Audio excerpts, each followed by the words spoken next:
Until My Last Breath, a dark romance novel.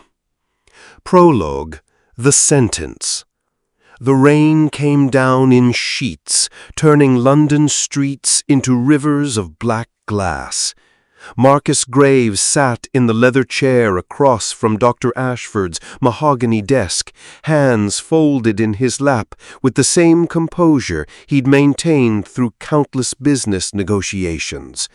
The difference was that those negotiations had never involved his own mortality. 6 months, Dr. Ashford said, and the words hung in the air like a death knell. Perhaps 8 with aggressive treatment. Glioblastoma is terminal, Marcus finished, his voice steady. You've already explained. The doctor's office was warm, too warm, the radiator hissing in the corner like a serpent. Rain hammered against the window, each drop a tiny fist demanding entry. Marcus watched the water streak down the glass and thought absurdly that he would never see another spring. He was 29 years old. The treatment options are, Dr. Ashford began, but Marcus raised one hand, silencing him. I've seen what chemotherapy does to people, Doctor.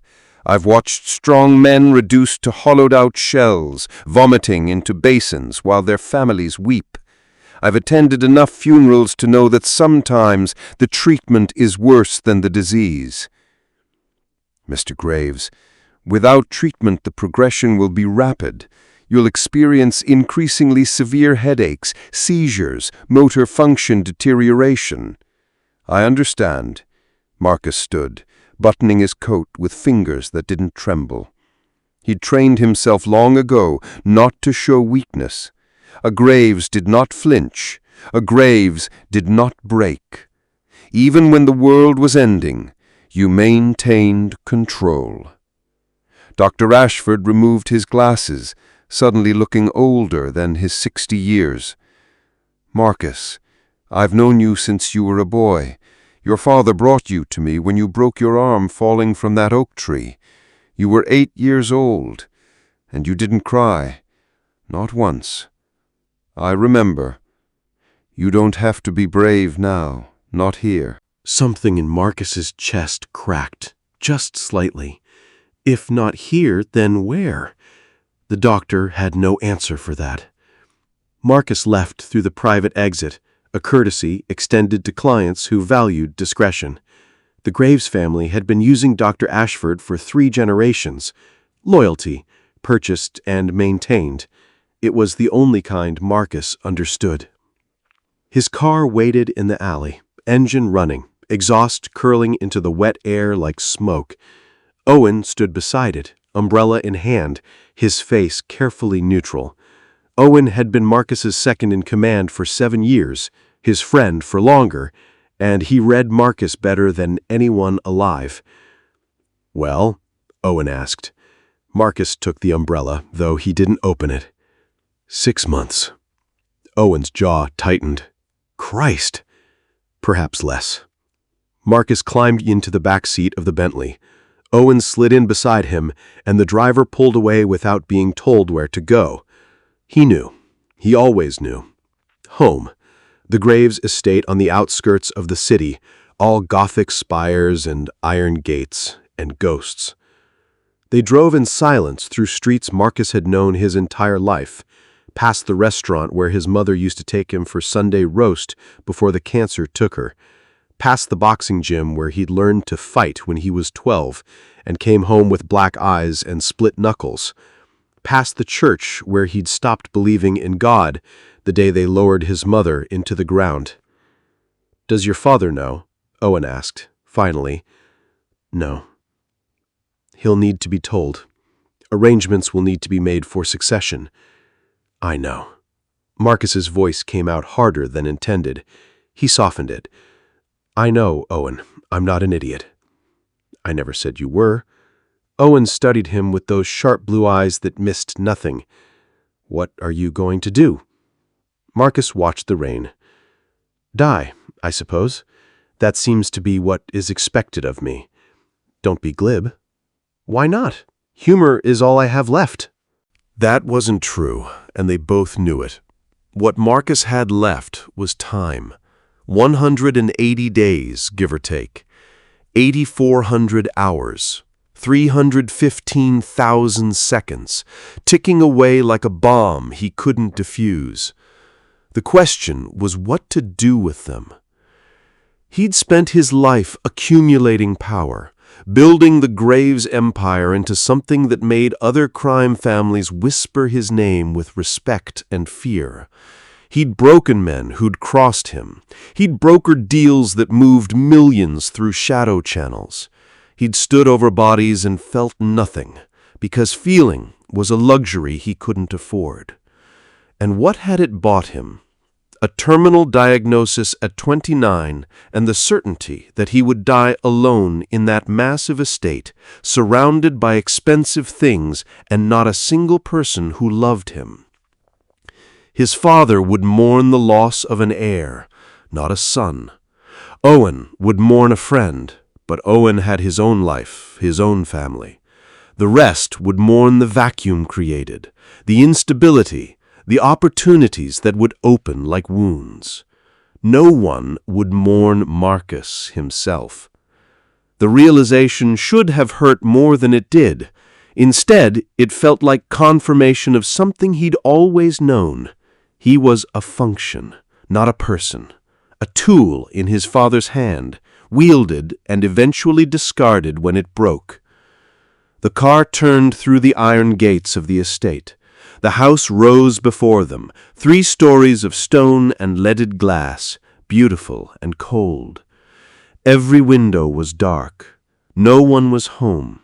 His father was in Edinburgh on business, wouldn't return for a week. Marcus had a week to decide what his death would mean. "Stay," he said to Owen as they pulled to a stop. "I wasn't planning on leaving." They went inside together. The house smelled of lemon polish and emptiness. The housekeeper had been and gone, leaving everything perfect and untouched. Marcus walked through rooms that felt like a museum dedicated to a family that had forgotten how to love each other. In his study, he poured 2 glasses of whiskey, handed one to Owen, and stood at the window, watching the rain. "Tell me honestly," Marcus said, "have I ever done anything that mattered?" Owen didn't answer right away.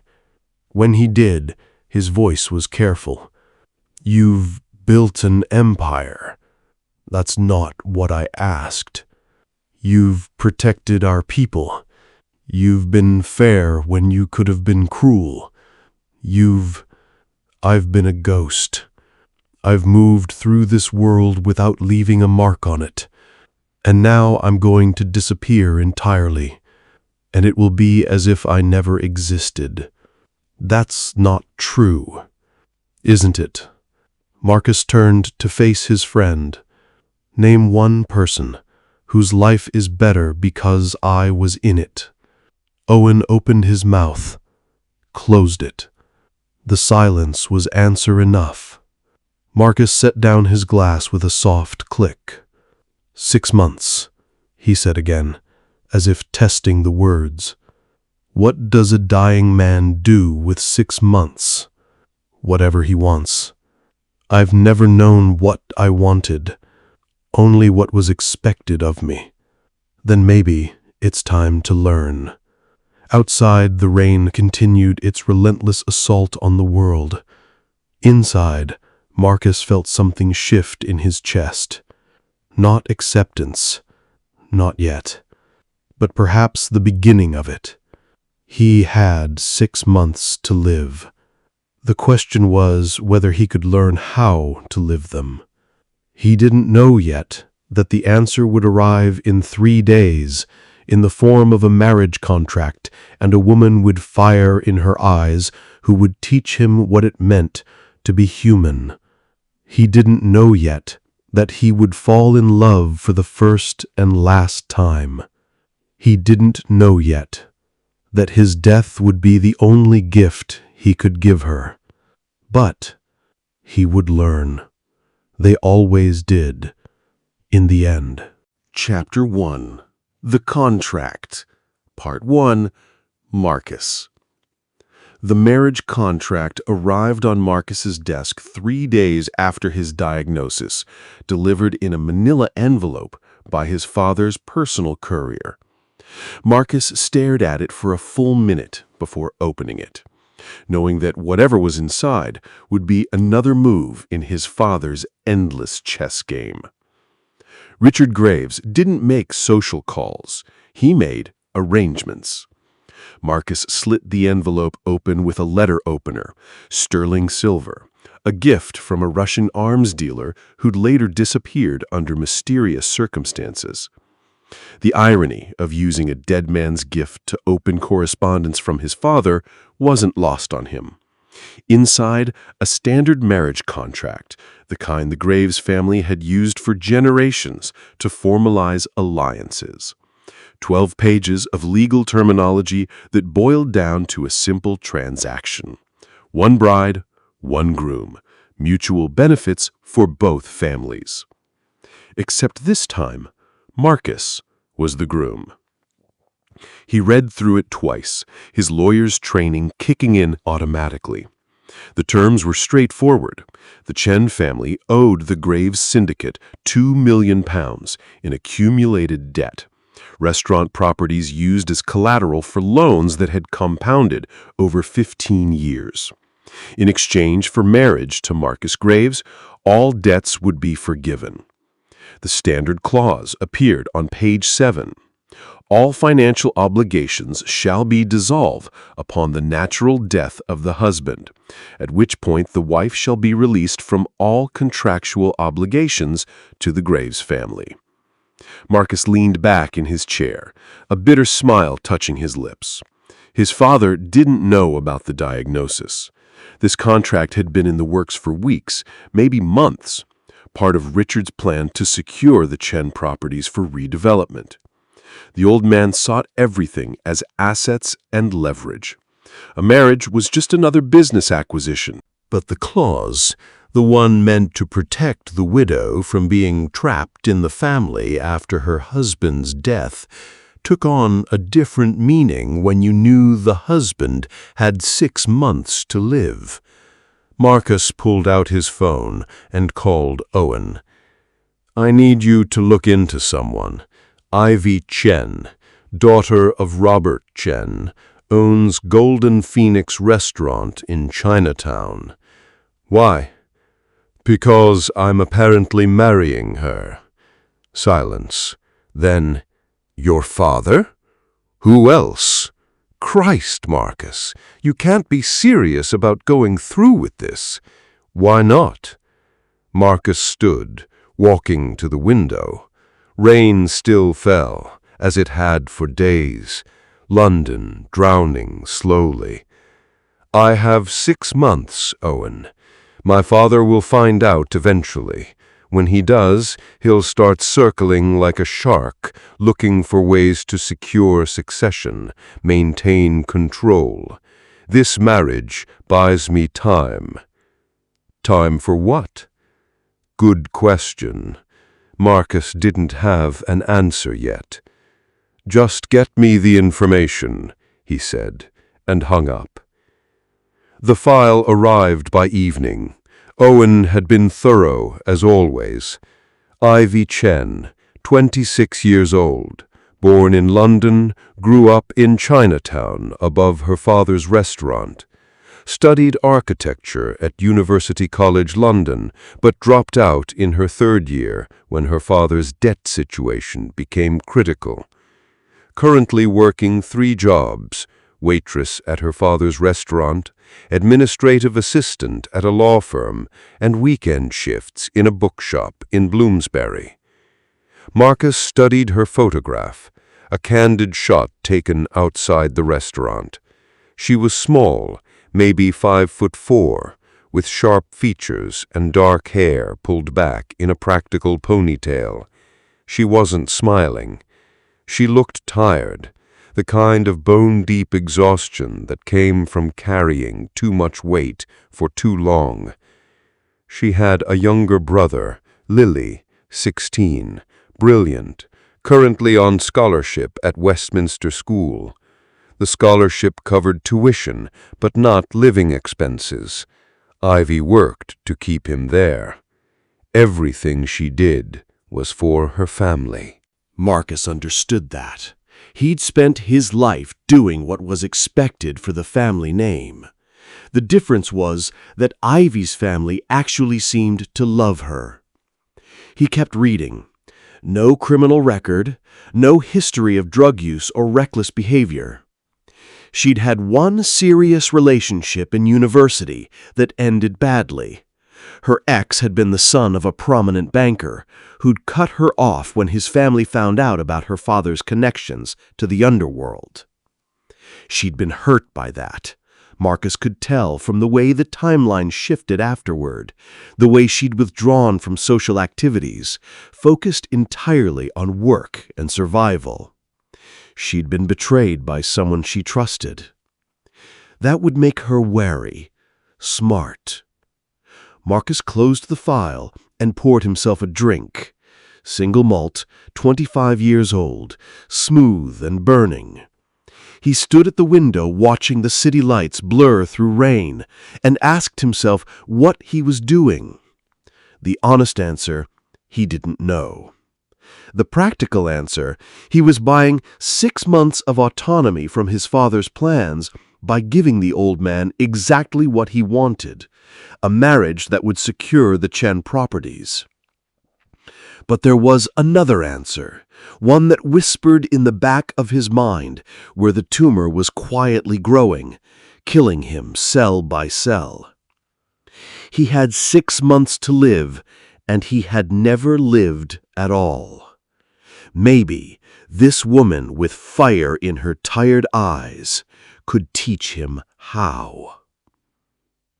Part 2. Ivy. Ivy knew something was wrong the moment her father asked her to come to his office after the dinner rush. Robert Chen's office was a cramped room above the restaurant, barely large enough for a desk and 2 chairs. The walls were covered with photographs. Ivy's mother before the stroke that had left her bedridden, Lily's school awards, snapshots of happier times when the restaurant was thriving and debt was just a word, not a noose. Her father sat behind the desk, looking older than his 58 years. Gray had crept into his hair, and new lines bracketed his mouth. He'd been a handsome man once. Ivy remembered him laughing, tossing her in the air when she was small, singing Cantonese opera while he cooked. That man had been worn down by years of struggle. "Sit, Nui Nui," he said, using the Cantonese endearment, "little daughter." Ivy sat. Her feet ached from the dinner shift. 6 hours on her feet, carrying trays, smiling at customers, pretending she wasn't exhausted. She still had to be at the law firm by 8 morning. "What's wrong?" she asked, because something clearly was. Her father pulled out a folder. His hands shook slightly as he opened it. "I've made a mistake," he said quietly. "Many mistakes. And now I'm asking you to pay for them." Ivy's stomach dropped. "How much?" £2 million. The number hung in the air like a guillotine blade. Ivy stopped breathing. 2 million. They didn't have 2 million. They barely had 2,000 in savings. The restaurant was mortgaged to the ceiling. Her mother's medical bills consumed everything else. "The Graves family," her father continued, not meeting her eyes. "I borrowed from them years ago. Small amounts at first, for supplies, for renovations.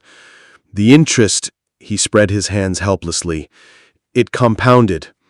I thought I could pay it back. I thought the business would grow." "The Graves family." Ivy's voice came out flat. She knew that name. Everyone in London's underworld knew that name. The Graves Syndicate controlled half the city's shadow economy. Gambling, protection, money laundering. They were old money and old violence. The kind of power that didn't need to show itself because everyone already knew it was there. "Papa, how could you?" "I know." His voice broke. "I know, Ivy. I was desperate. Your mother's stroke, the medical bills, Lily's school. I thought I had no choice." "There's always a choice." "Not anymore." He pushed the folder across the desk. "They've called in the debt. The restaurant, the building, everything we own. It's not enough to cover it. They want it all, and we'll still owe them." Ivy picked up the folder with numb fingers. Inside, loan documents, interest calculations, a final notice demanding payment within 30 days, or the family would face alternative collection methods. She didn't need to ask what that meant. "There's one option," her father said quietly. "They've proposed an arrangement."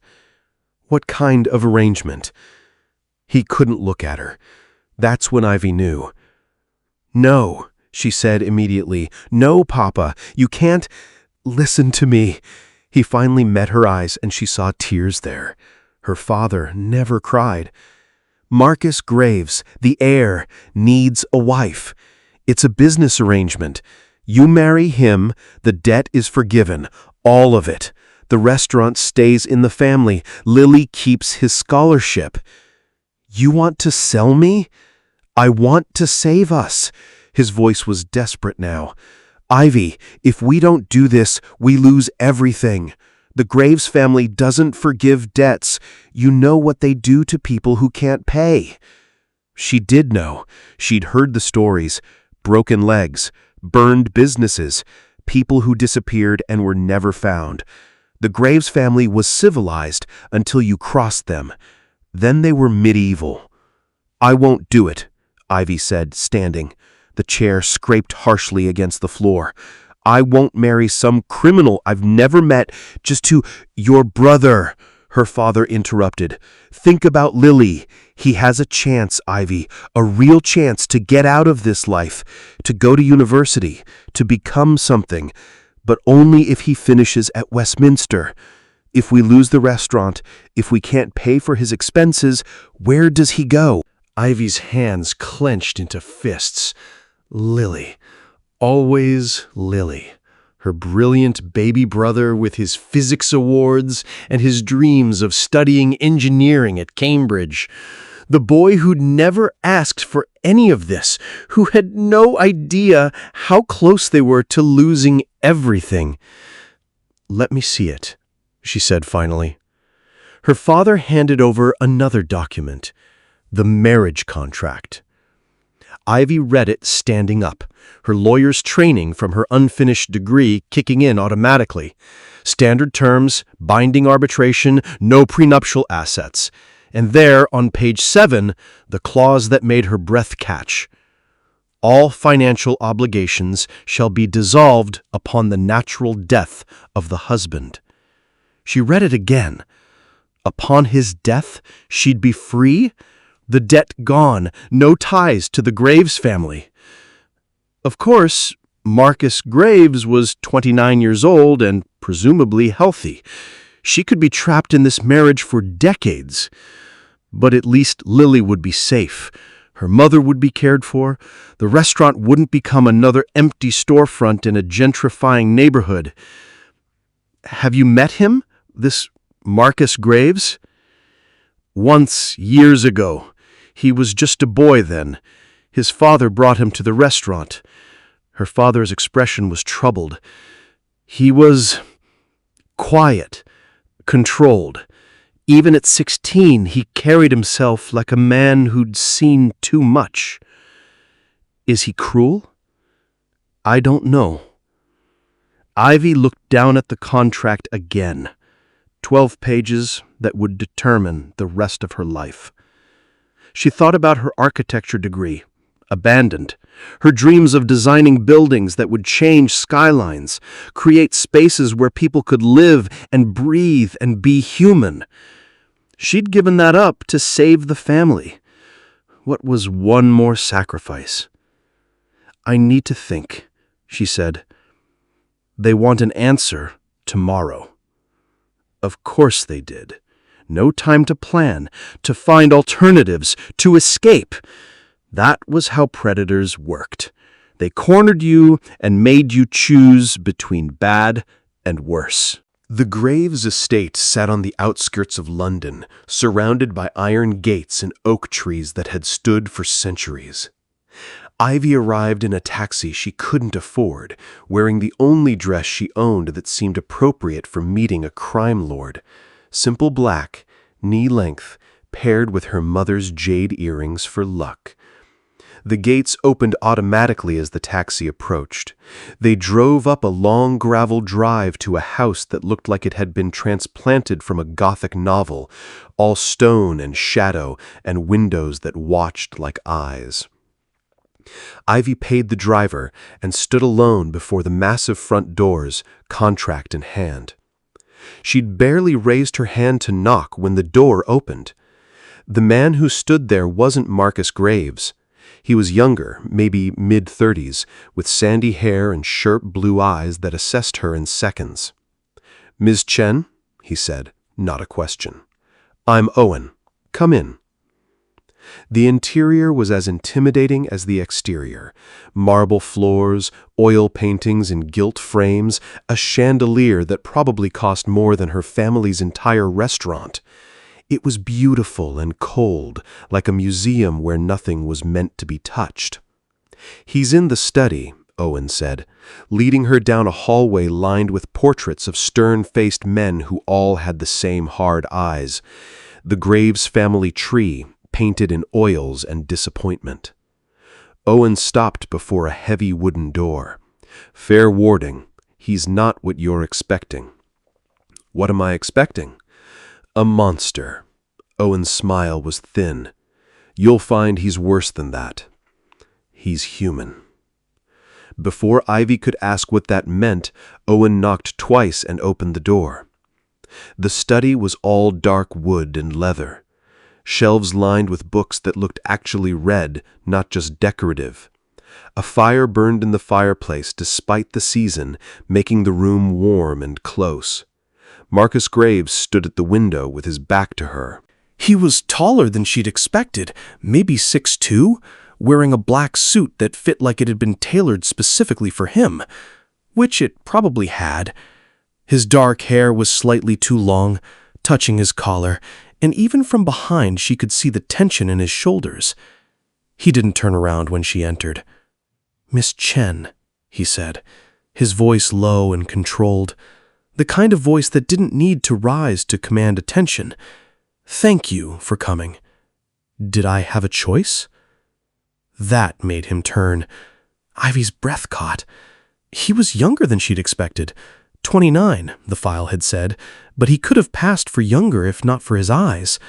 They were dark gray, the color of storm clouds, and they held a weariness that had nothing to do with age.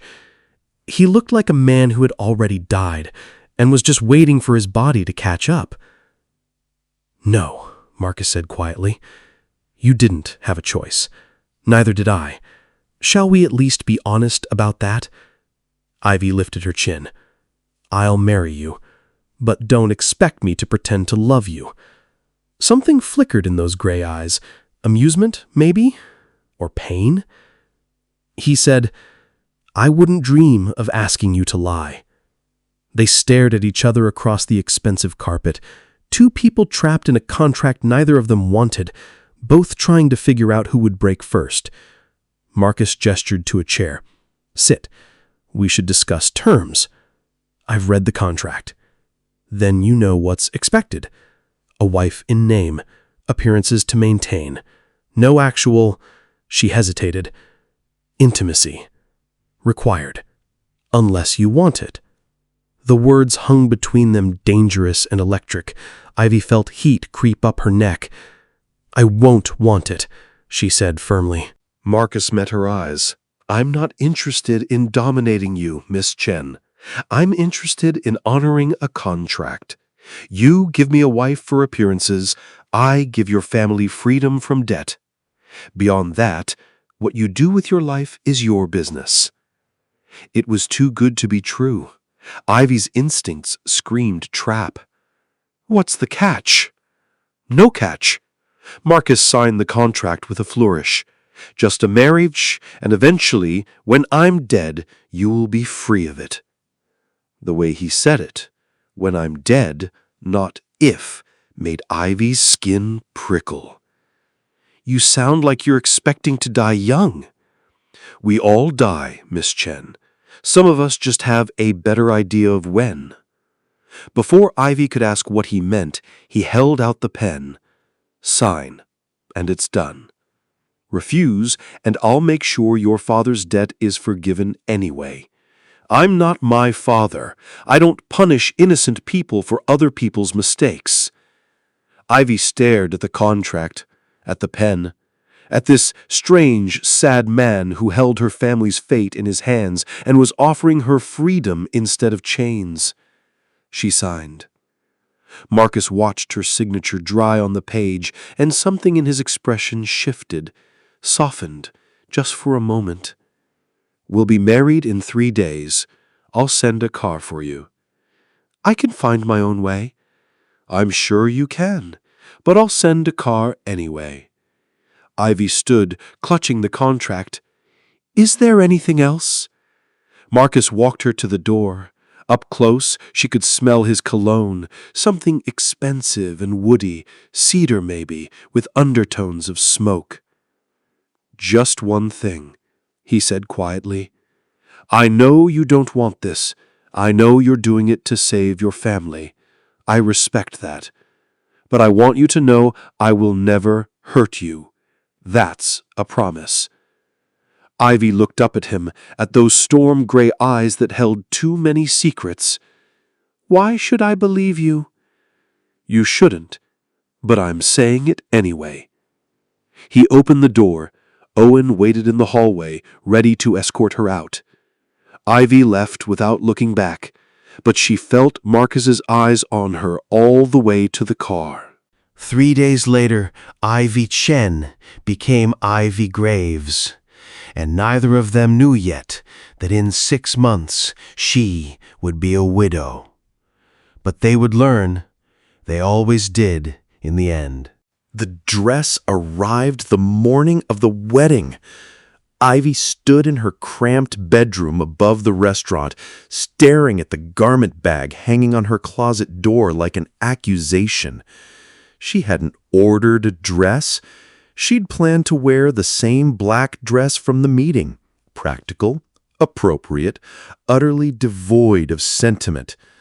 But Marcus Graves apparently had other ideas. "Are you going to open it?" Lily asked from the doorway. He was dressed for school, backpack slung over one shoulder, watching her with the curious intensity of a 16-year-old who knew something was wrong but couldn't quite identify what. Ivy had told him about the wedding yesterday, told him it was sudden, told him it was complicated, told him that sometimes adults made choices that seemed strange but were actually for the best. She'd watched his face cycle through confusion, hurt, and finally resignation. The look of a kid who'd learned too young not to question the sacrifices made on his behalf. "You don't have to do this. Not for me." "I know." I lied. Now he crossed the room and unzipped the garment bag before I could stop him. The dress inside was ivory, silk, simple and elegant, with a fitted bodice and a skirt that would fall just below the knee. No train, no veil, no pretense that this was anything other than what it was, a transaction formalized in satin. But it was beautiful. "Wow," Lily breathed. "Ivy, it's expensive," I finished, running my fingers over the fabric. It felt like water, cool and smooth. I found the label inside, a designer I'd only ever seen in magazine spreads, the kind of name that meant custom-tailored and obscenely overpriced. There was a note pinned to the hanger, written in sharp, masculine handwriting. You deserve to feel beautiful, even if the circumstances aren't. M. Ivy's throat tightened. She crushed the note in her fist. He seems nice, Lily offered tentatively. He's a criminal. So is Papa's landlord. So are half the guys who eat at the restaurant. You can't live in this neighborhood without dealing with criminals. That's different. How? Because I'm not marrying those criminals, Ivy wanted to say. Because they don't send me dresses and make promises they can't keep and look at me like they're memorizing my face. Instead, she said, "Get to school. You'll be late." Lily hesitated, then pulled her into a hug. He was taller than her now, all gangly teenage limbs, but he still smelled like the baby shampoo he'd used since he was small. "I love you," he said into her hair. "And I'm sorry." "Don't be sorry. Just be brilliant." He left, and Ivy was alone with the dress. She told herself she wouldn't wear it. She'd wear the black dress, show up at the courthouse in her practical shoes and her jade earrings, and make it clear that this marriage was exactly what it was, a business arrangement, nothing more. But when the car arrived 2 hours later, she was wearing ivory silk. The ceremony was held at a private chapel on the Graves estate, not the courthouse as Ivy had expected. Apparently, even criminal weddings required a veneer of respectability. Owen met her at the door, looking uncomfortable in a formal suit. "You look lovely," he said, and sounded like he meant it. "I look like I'm being sold," Ivy replied. "Only if you think of it that way." "How else should I think of it?" Owen studied her for a moment, then surprised her by smiling. "Like you're the only person in 10 years who's made Marcus act like something other than a machine. That's worth something." Before Ivy could ask what he meant, the chapel doors opened. The space inside was small, intimate, lit by candles that cast dancing shadows on stone walls. There were only 5 people present. Marcus at the altar, his father Richard Graves in the front pew looking stern and calculating, a priest who seemed uncomfortable with the whole affair, Owen, and a woman Ivy didn't recognize, older, elegant, with kind eyes that made Ivy want to cry for reasons she couldn't explain. Marcus turned as she entered, and something in his face shifted. He'd been composed a moment before, the same controlled mask he'd worn at their first meeting, but when he saw her in the ivory dress, his carefully constructed armor cracked. Just for a second, he looked devastated. Then the mask slid back into place, and Ivy wondered if she had imagined it.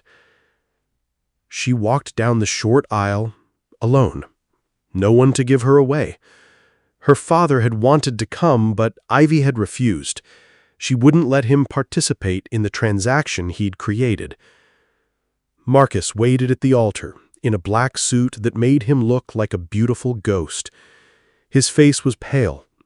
Shadows under his eyes suggested he'd slept as poorly as she had. When she reached him, he offered his hand. His fingers were warm, surprisingly gentle as they closed around hers. "You came," he said quietly. "Did you think I wouldn't?" "I thought you might run." "I considered it." His lips twitched, not quite a smile, but close. "I would have found you." "To drag me back?" "To apologize."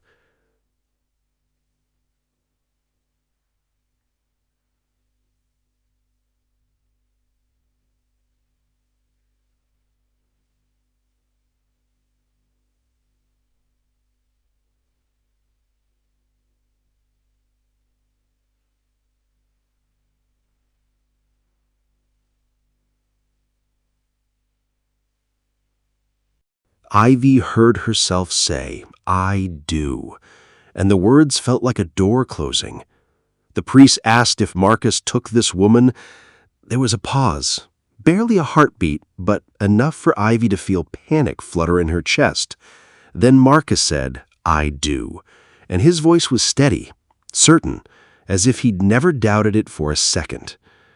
"You may kiss the bride." Marcus turned to her, and for a moment they just looked at each other. Two strangers bound by a contract, standing in a candlelit chapel, about to seal their fates with a kiss that meant nothing and everything.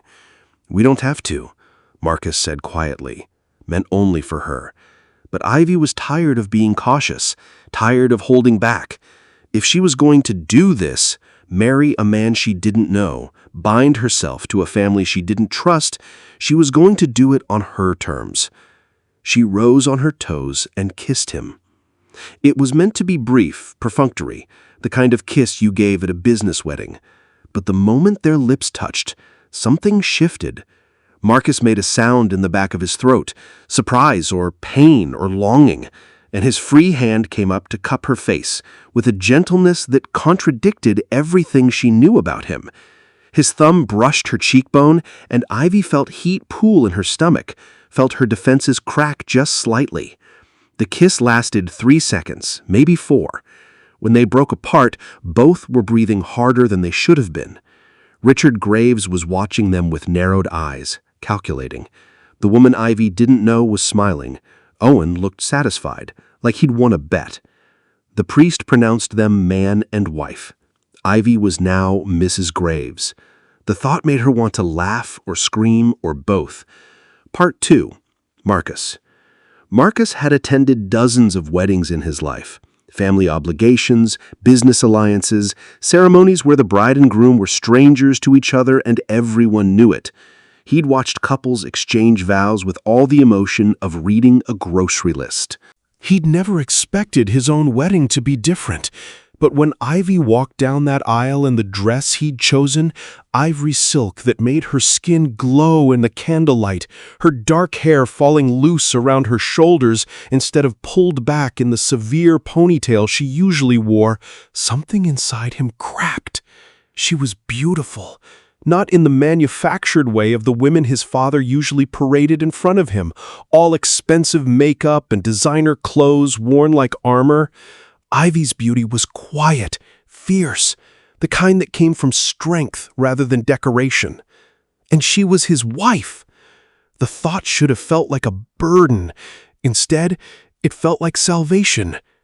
When she kissed him, and it had been her choice, he'd given her an out, Marcus forgot for a moment that he was dying, forgot that in 6 months, maybe less, he'd be in the ground and she'd be free. Forgot everything except the warmth of her mouth and the way her fingers tightened on his, as if she was afraid to let go.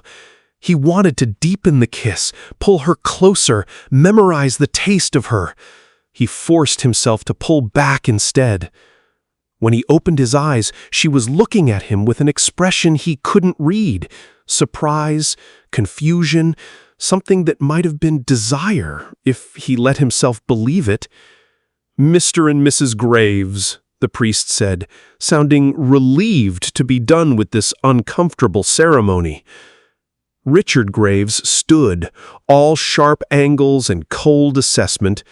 He approached them with the brisk efficiency of a man who viewed emotions as weaknesses to be exploited. "Congratulations," he said, shaking Marcus's hand with a grip that was slightly too tight. A reminder of dominance, of who still held the power in this family. Marcus met his father's eyes and saw the calculation there. Richard was trying to figure out why his son had agreed to this marriage so readily, what angle Marcus was playing. Good. Let the old man wonder. "Thank you, Father," Marcus said blandly. Richard turned to Ivy, and Marcus saw her spine straighten, saw her lift her chin in unconscious defiance. His wife wasn't afraid of Richard Graves. That was either very brave or very foolish. Marcus suspected it was both. Mrs. Graves, Richard said, taking her hand, welcome to the family. I trust you understand the responsibilities that come with the name. I understand perfectly, Ivy replied, her voice cool. I'm here to clear my family's debt, nothing more. Richard's eyes narrowed. He wasn't used to being challenged, especially not by women. Interesting, he said slowly. Marcus, you've chosen a wife with spirit. I hope you know how to manage that. She doesn't need managing, Marcus said, sharply than intended. She needs respect. The temperature in the room dropped 10 degrees. Richard studied his son with the kind of scrutiny that it made grown men confess to crimes they hadn't committed.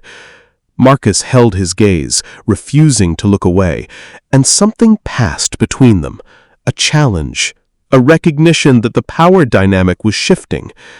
Finally, he smiled. It didn't reach his eyes. Of course, he said smoothly.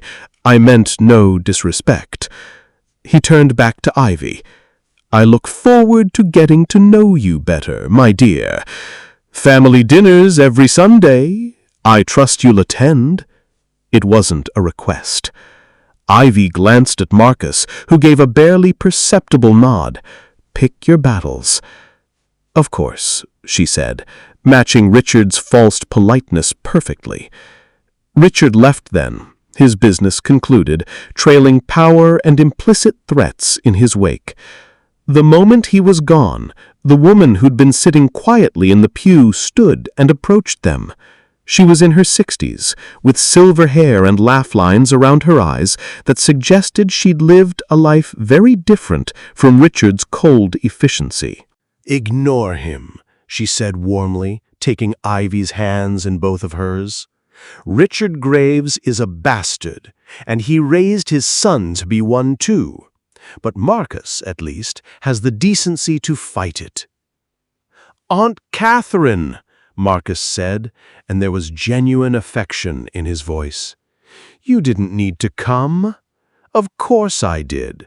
Someone in this God-forsaken family needs to show up for the important moments. She smiled at Ivy. I'm Catherine Graves, Marcus's aunt, the black sheep of the family, according to Richard, because I had the audacity to marry for love and move to Scotland. Ivy's tension eased slightly. It's nice to meet you. The pleasure is mine, dear, and I want you to know, if you ever need anything at all, you call me. I don't care what Richard says. I don't care what family politics are at play.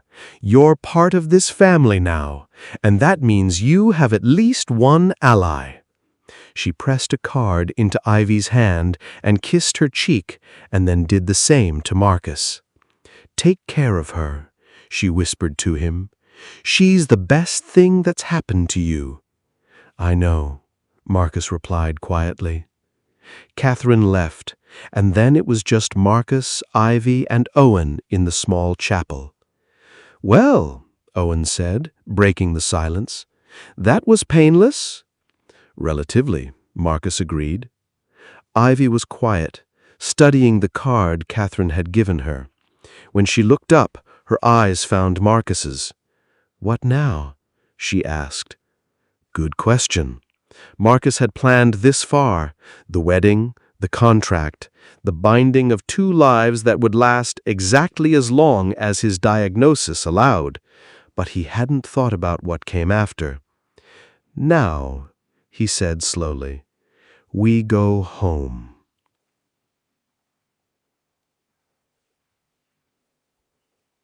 Part 3. The Threshold. The penthouse was in Knightsbridge, all glass and steel and views that stretched across London like a glittering promise. Ivy had never seen anything like it. Floor-to-ceiling windows, furniture that looked like modern art, a kitchen with appliances she didn't know how to use. It was beautiful and sterile, the kind of place that looked like a magazine spread because no one actually lived there. "This is home?" she asked, setting down the small bag she'd brought. Everything she owned that mattered fit in one duffel. "For now," Marcus said. He'd been quiet on the drive from the estate, staring out the window with that same haunted expression that made Ivy want to ask questions she had no right to ask. He showed her through the space: living room with its uncomfortable-looking designer sofa, dining room with a table that could seat 12, kitchen she'd never cook in because she could barely boil water. There were 3 bedrooms, each with its own bathroom. "This one's yours," Marcus said, opening a door to reveal a room decorated in soft grays and creams. The bed was enormous, the linens looked Egyptian cotton, and the ensuite bathroom had a tub deep enough to drown in. "Where's your room?" Ivy asked. Marcus pointed down the hall. "Master suite. You'll have complete privacy." "We're not—" She trailed off, feeling her face heat. "Sharing a bed?" Marcus finished. "No, not unless you want to." "I don't." "Then we won't." He said it so matter-of-factly, as if marriage without intimacy was perfectly normal. Maybe in his world it was. Ivy set her bag down on the bed. The room was 3 times the size of her bedroom above the restaurant. She could fit her entire family's apartment in this one space. "This is too much," she said. "It's what I have to offer. I don't need luxury. I need—" She stopped, unsure what she needed. Freedom. Time. A way out of this beautiful cage. Marcus leaned against the doorframe, watching her with those storm-gray eyes. "Tell me what you need, and I'll get it for you." "I need to not be here." The words came out harsher than intended, but Marcus didn't flinch. "Understood," he said quietly. "You're free to come and go as you please. I'll have a car and driver available whenever you need them, or you can take the tube if you prefer. I won't monitor your movements." "Why not? Isn't that what husbands do? Control their wives?" "Some husbands," Marcus agreed. "But I'm not interested in controlling you, Ivy. I'm interested in making this situation as bearable as possible for both of us." Ivy sank onto the edge of the bed, suddenly exhausted. The day had been too much. The dress, the ceremony, the kiss that still tingled on her lips, this penthouse that felt like a gilded prison. "I don't understand you," she said. "You're not what I expected." "What did you expect?" "A monster? Everyone says the Graves family are monsters." Marcus smiled, and this time it was genuine, though infinitely sad. "We are monsters, Ivy. I've done things that would make you run screaming. I've hurt people, killed people, destroyed lives without losing sleep over it." I paused. "But with you, I'm trying to be something else." "Why?" "Because you deserve better than a monster." The honesty in his voice made Ivy's throat tight. She looked away, focusing on the window and the city beyond. Somewhere out there, her family was going about their evening, her father cooking in the restaurant, her brother studying in his room, her mother watching television from her hospital bed. They were safe because Ivy had married a man who claimed to be a monster, but gave her beautiful dresses and freedom and promises he might not keep. "I should call my family." "Of course." Marcus pulled out his phone. "What's the number? I'll add them to your contacts." "I have a phone." "I'm sure you do, but this one is secure. No one can trace your calls. No one can listen in. You can speak freely." He handed her a smartphone that probably cost more than her month's rent. It was already set up, already activated, already loaded with apps she'd never use. Ivy took it, their fingers brushing. She felt that same electric current from the kiss and pulled back quickly. "Thank you," she managed. Marcus nodded and moved to leave, giving her privacy. "Marcus," she called, surprising herself. He stopped in the doorway. "The dress. How did you know my size?" "I have my ways." That's not creepy at all. His lips twitched. Owen measured one of your coats from the restaurant. I asked the designer to make something simple, elegant, something that would make you feel beautiful, without feeling like a costume. Why did you care? Marcus was quiet for a long moment. Then he said, Because you're my wife. And even if this marriage is a transaction, even if you hate me, even if it only lasts... He stopped abruptly, as if catching himself before revealing too much. You deserved to feel beautiful on your wedding day. He left before Ivy could respond. She sat alone in her new bedroom, in her new home, wearing her new name like an ill-fitting coat, and tried not to think about the way her husband's voice had broken on the word lasts. That night, Ivy lay awake in the enormous bed, listening to the unfamiliar sounds of the penthouse, the hum of expensive appliances, the whisper of climate control, the distant sound of traffic far below, and something else, piano music. She got up, pulled on a robe she found in the closet, silk, of course, because everything in this place was silk or cashmere or some other fabric that cost more than she made in a month, and followed the sound. It led her to a room she hadn't noticed during the tour, partially hidden behind a sliding panel. Inside, a grand piano, black and gleaming, and Marcus sitting at the bench with his head bowed, fingers moving over the keys. He was playing Chopin, Nocturne in E-flat major.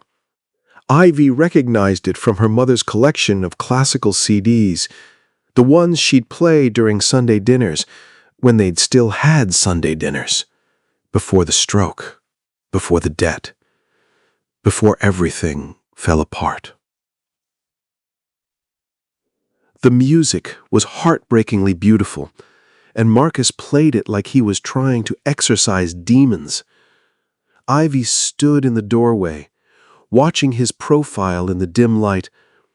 His eyes were closed, his face unguarded for once, and she could see the pain there, raw, unfiltered, devastating. Whatever this man was hiding, it was eating him alive. The music ended.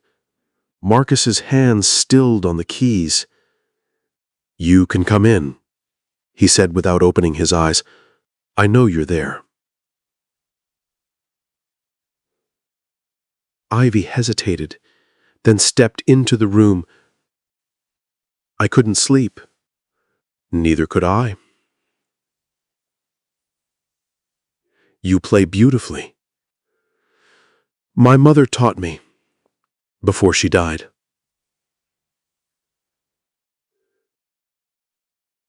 There was a story there.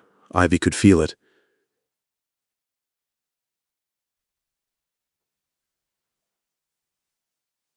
Instead,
Ivy understood that. She had ghosts of her own, the ghost of her abandoned degree, the ghost of her failed relationship, the ghost of the life she'd planned before debt and duty had rewritten her story. "Maybe the ghosts will be quieter if you're not alone," she heard herself say. Marcus looked at her, surprised. "Are you offering to keep me company?" "Just for a while. Just tonight." It was stupid, dangerous, exactly the kind of emotional entanglement she'd promised herself she'd avoid. But there was something about the way Marcus looked at her, like she was the only real thing in a world of shadows, that made her want to stay. So she did. They talked until dawn, about nothing and everything, about music and architecture and the books they'd loved as children, about growing up in families that demanded everything and gave nothing in return, about dreams they had abandoned and futures they couldn't see. They didn't talk about the contract, the debt, the 6-month expiration date Marcus was hiding. They just talked like two people getting to know each other, like a real marriage. And when the sun finally rose over London, painting the sky in shades of gold and rose, Ivy realized she'd stopped thinking of Marcus as a monster. She'd started thinking of him as her husband. That should have terrified her. Instead, it felt like coming home. Chapter 3. Playing House. Part 1. The First Morning. Ivy awoke to sunlight streaming through unfamiliar windows and the smell of coffee. For a disoriented moment, she couldn't remember where she was. Then it came back in a rush. The wedding, the penthouse, the hours spent talking with Marcus until exhaustion finally claimed her on the sofa in his music room. She sat up, finding a blanket draped over her that hadn't been there when she'd fallen asleep. Her silk robe was still in place, carefully arranged to preserve her modesty. Marcus had covered her and left her to sleep. The gesture was unexpectedly tender. Ivy followed the coffee smell to the kitchen, where she found Marcus standing at the counter in dark jeans and a black t-shirt, hair still damp from a shower. He looked younger like this, less like a crime lord, and more like a normal man making breakfast. Except normal men didn't have scars tracing their forearms, or the kind of controlled stillness that suggested violence always simmering just beneath the surface. "Good morning," Marcus said without turning around. "Tea or coffee?" "How did you know I was here?" "Your reflection in the window." He gestured to the glass wall overlooking the city. "And you breathe louder when you're nervous." Ivy flushed. "I'm not nervous." "You're gripping the doorframe hard enough to leave marks." Marcus finally turned, and his eyes were softer than she'd seen them. "Tea or coffee, Ivy?" "Tea, please." He poured her a cup from a pot he'd already prepared, proper loose-leaf tea in a ceramic pot, not the cheap bags she was used to. When he handed it to her, she noticed his hands were shaking slightly. "Are you all right?" He checked. "Headache. I didn't sleep much." "Because I kept you up talking?" "No. That was the best part of my night. I usually don't sleep because my mind won't shut off. Last night, at least, I had good company." Ivy sipped her tea to hide her reaction. It was perfect, exactly the right strength, with a hint of honey the way she preferred it, which meant he'd been paying attention to details she hadn't even realized she'd mentioned. "You're staring," Marcus observed. "You made my tea exactly how I like it." "Is that surprising?" "Yes. We've known each other 3 days. 4, if you count the day we met." Marcus pulled eggs from the refrigerator. "I pay attention. It's what I do." "That's unsettling. Would you prefer I didn't notice?" Ivy considered. Most of the men she dated had barely noticed her at all, too focused on their own lives, their own ambitions. Her ex had taken 2 years to realize she hated cilantro. Marcus had learned her tea preference in one conversation. "I don't know what I prefer," she admitted. "Fair enough." He cracked eggs into a pan with practiced efficiency, scrambled or fried.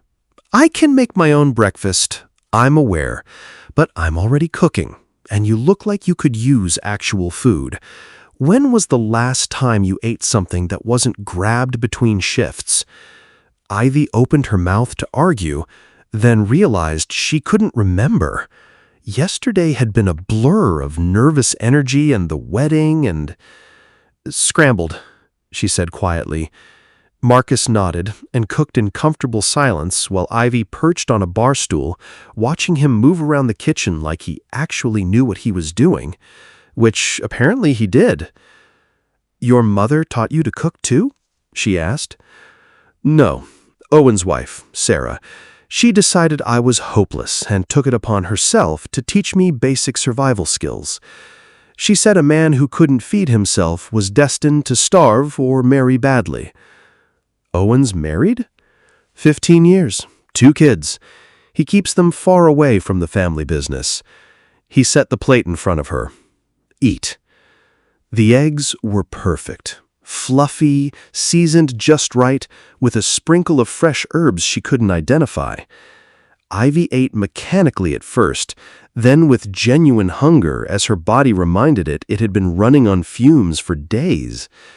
Marcus ate standing up, leaning against the counter, watching her with that same intensity that made her feel simultaneously exposed and protected. "What?" Ivy asked finally. "Nothing. It's just... you're here. Where else would I be? I half expected to wake up and find you gone. Back to your family's apartment, contract torn up, middle finger in the air as you walked away. I signed a contract." "Contracts can be broken. Not by me." Ivy set down her fork. "I don't run from my obligations. Even when those obligations trap you in a marriage to a stranger? Even then." Something flickered across Marcus's face. Respect, maybe. Or pain. He looked away, out the window at the city sprawling below them.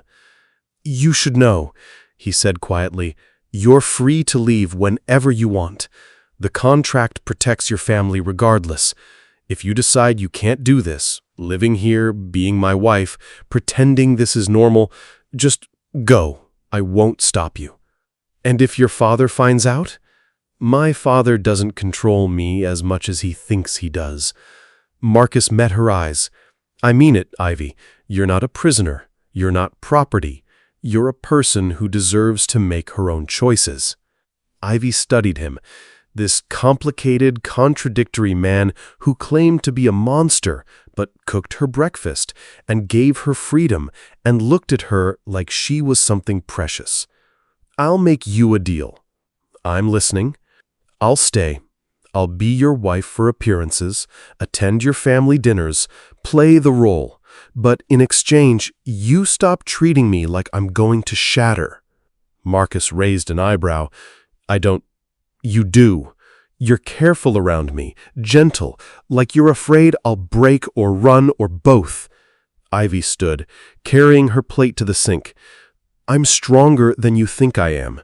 I've survived my father's debt, my mother's illness, working 3 jobs while watching my dreams die. I can survive being married to you. That's not exactly a ringing endorsement of our union. It's honest."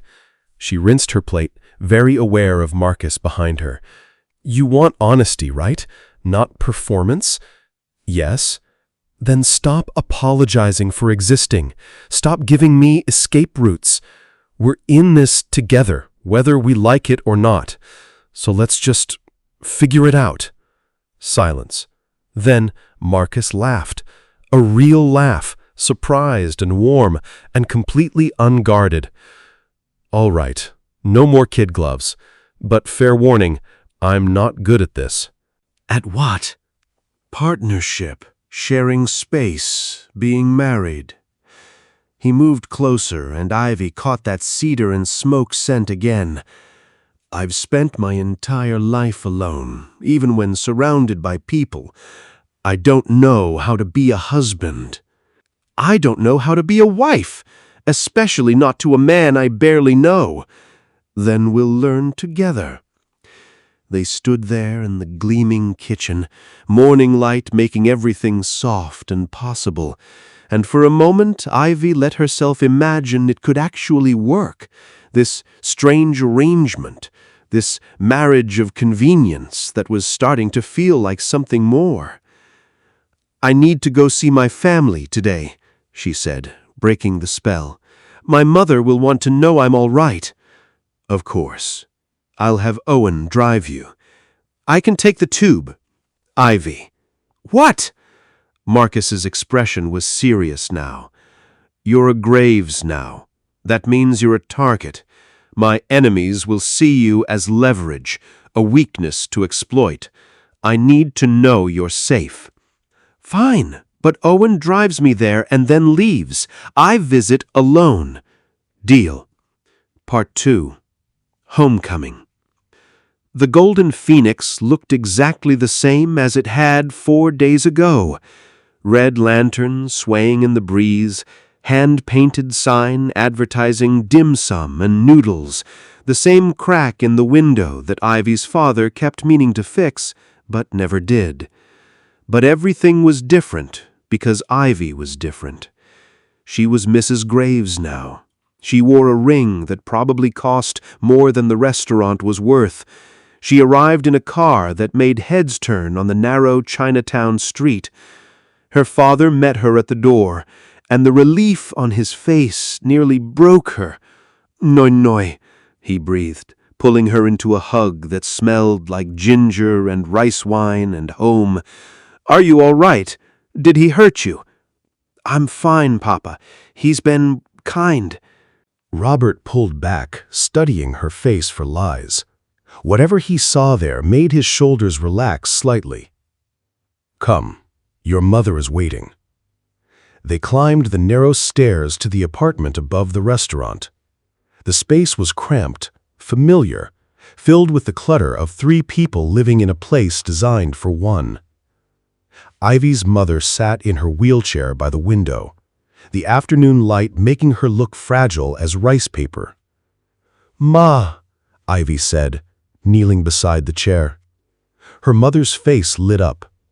The stroke had paralyzed her left side, slurred her speech, but her mind was sharp as ever. She reached out with the good hand, touching Ivy's face, her hair, the ring on her finger. "Married," she managed, the word thick but clear. "Yes, I'm married." "Happy?" The question gutted Ivy.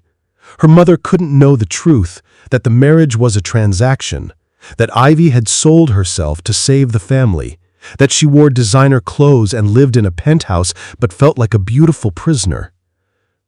"I'm adjusting," Ivy said carefully. Her mother's eyes narrowed. She'd always been able to read Ivy like a book. "He... good man?" Ivy thought about Marcus making her tea, covering her with a blanket, giving her freedom she hadn't asked for. Thought about the way he looked at her, like she was the only real thing in his world of shadows. "I think he's trying to be," she said honestly. Her mother nodded satisfied. She patted Ivy's hand 3 times, their private signal. "I love you."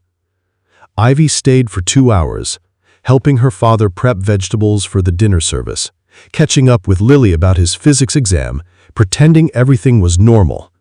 But she felt the weight of the ring on her finger, the awareness of Owen waiting outside, the knowledge that she didn't really belong here anymore. She belonged in the penthouse now, with Marcus. The thought was terrifying and comforting in equal measure. When Ivy returned to the penthouse that evening, she found it transformed. The sterile, magazine-perfect space had been softened. There were books on the coffee table, architecture texts, design magazines, a collection of poetry by Pablo Neruda, fresh flowers in a vase by the window, a blanket draped over the sofa that looked hand-knitted, warm and inviting, and in her bedroom, her drafting table. Ivy stood in the doorway, staring at the antique table positioned by the window to catch the best light. It was the same table she'd used in university, the one she'd sold 2 years ago when she needed money for her mother's medication. Marcus had bought it back. She found him in his study, reviewing documents with that focused intensity that made him look dangerous. He glanced up when she entered, and she saw wariness in his eyes, as if he wasn't sure how she'd react. "The drafting table," Ivy said. "I tracked down the person who bought it, made them an offer they couldn't resist." Marcus set down his pen. "I thought you might like to keep your hand in it, even if just as a hobby." "That's not a hobby table. That's a professional workspace. So use it professionally." "I don't have time to—" "You have time now. You don't need 3 jobs anymore. You don't need to work at all if you don't want to. But if you want to design, create, build something, do it." Ivy's throat tightened. "Why would you do this?" "Because you gave up your dreams to save your family. The least I can do is give you the space to dream again." She should have felt manipulated. This was classic abuser behavior. Grand gestures, expensive gifts, creating dependence. But Marcus's expression held no calculation, no expectation. He'd given her the table and wanted nothing in return, except maybe to see her use it. "Thank you," Ivy managed. "You're welcome." Marcus returned to his papers, dismissing her gently.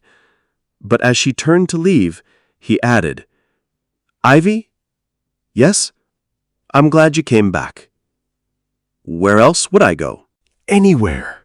His gray eyes met hers. That's the point. You could go anywhere, and you chose to come back here, to me. That means something. Ivy didn't know what to say to that, so she just nodded and left, her heart doing complicated things in her chest.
This is not normal.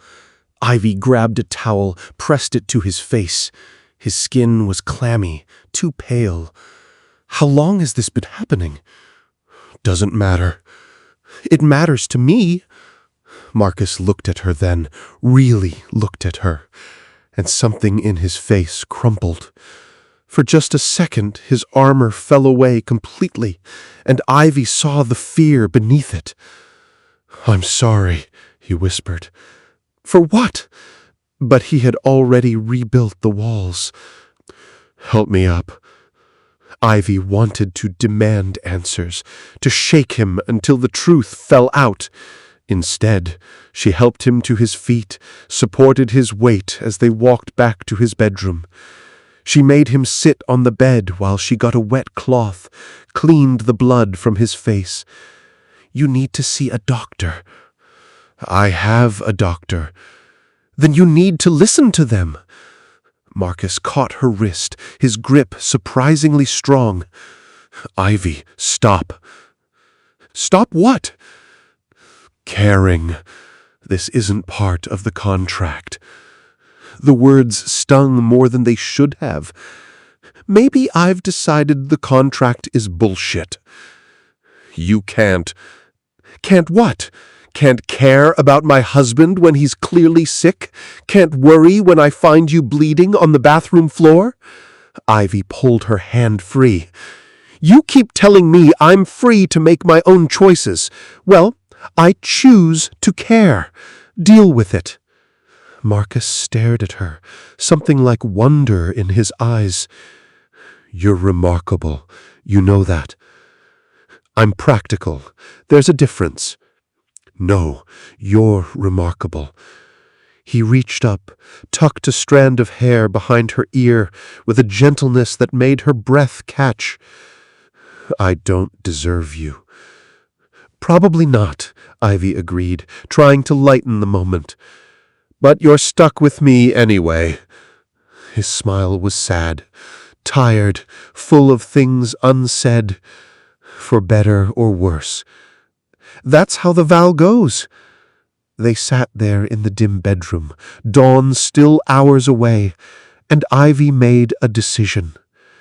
Whatever Marcus was hiding, whatever was making him sick, she was going to find out, and then she was going to fix it. Because despite everything, the contract, the circumstances, the fact that they'd known each other less than a month, Marcus had become important to her.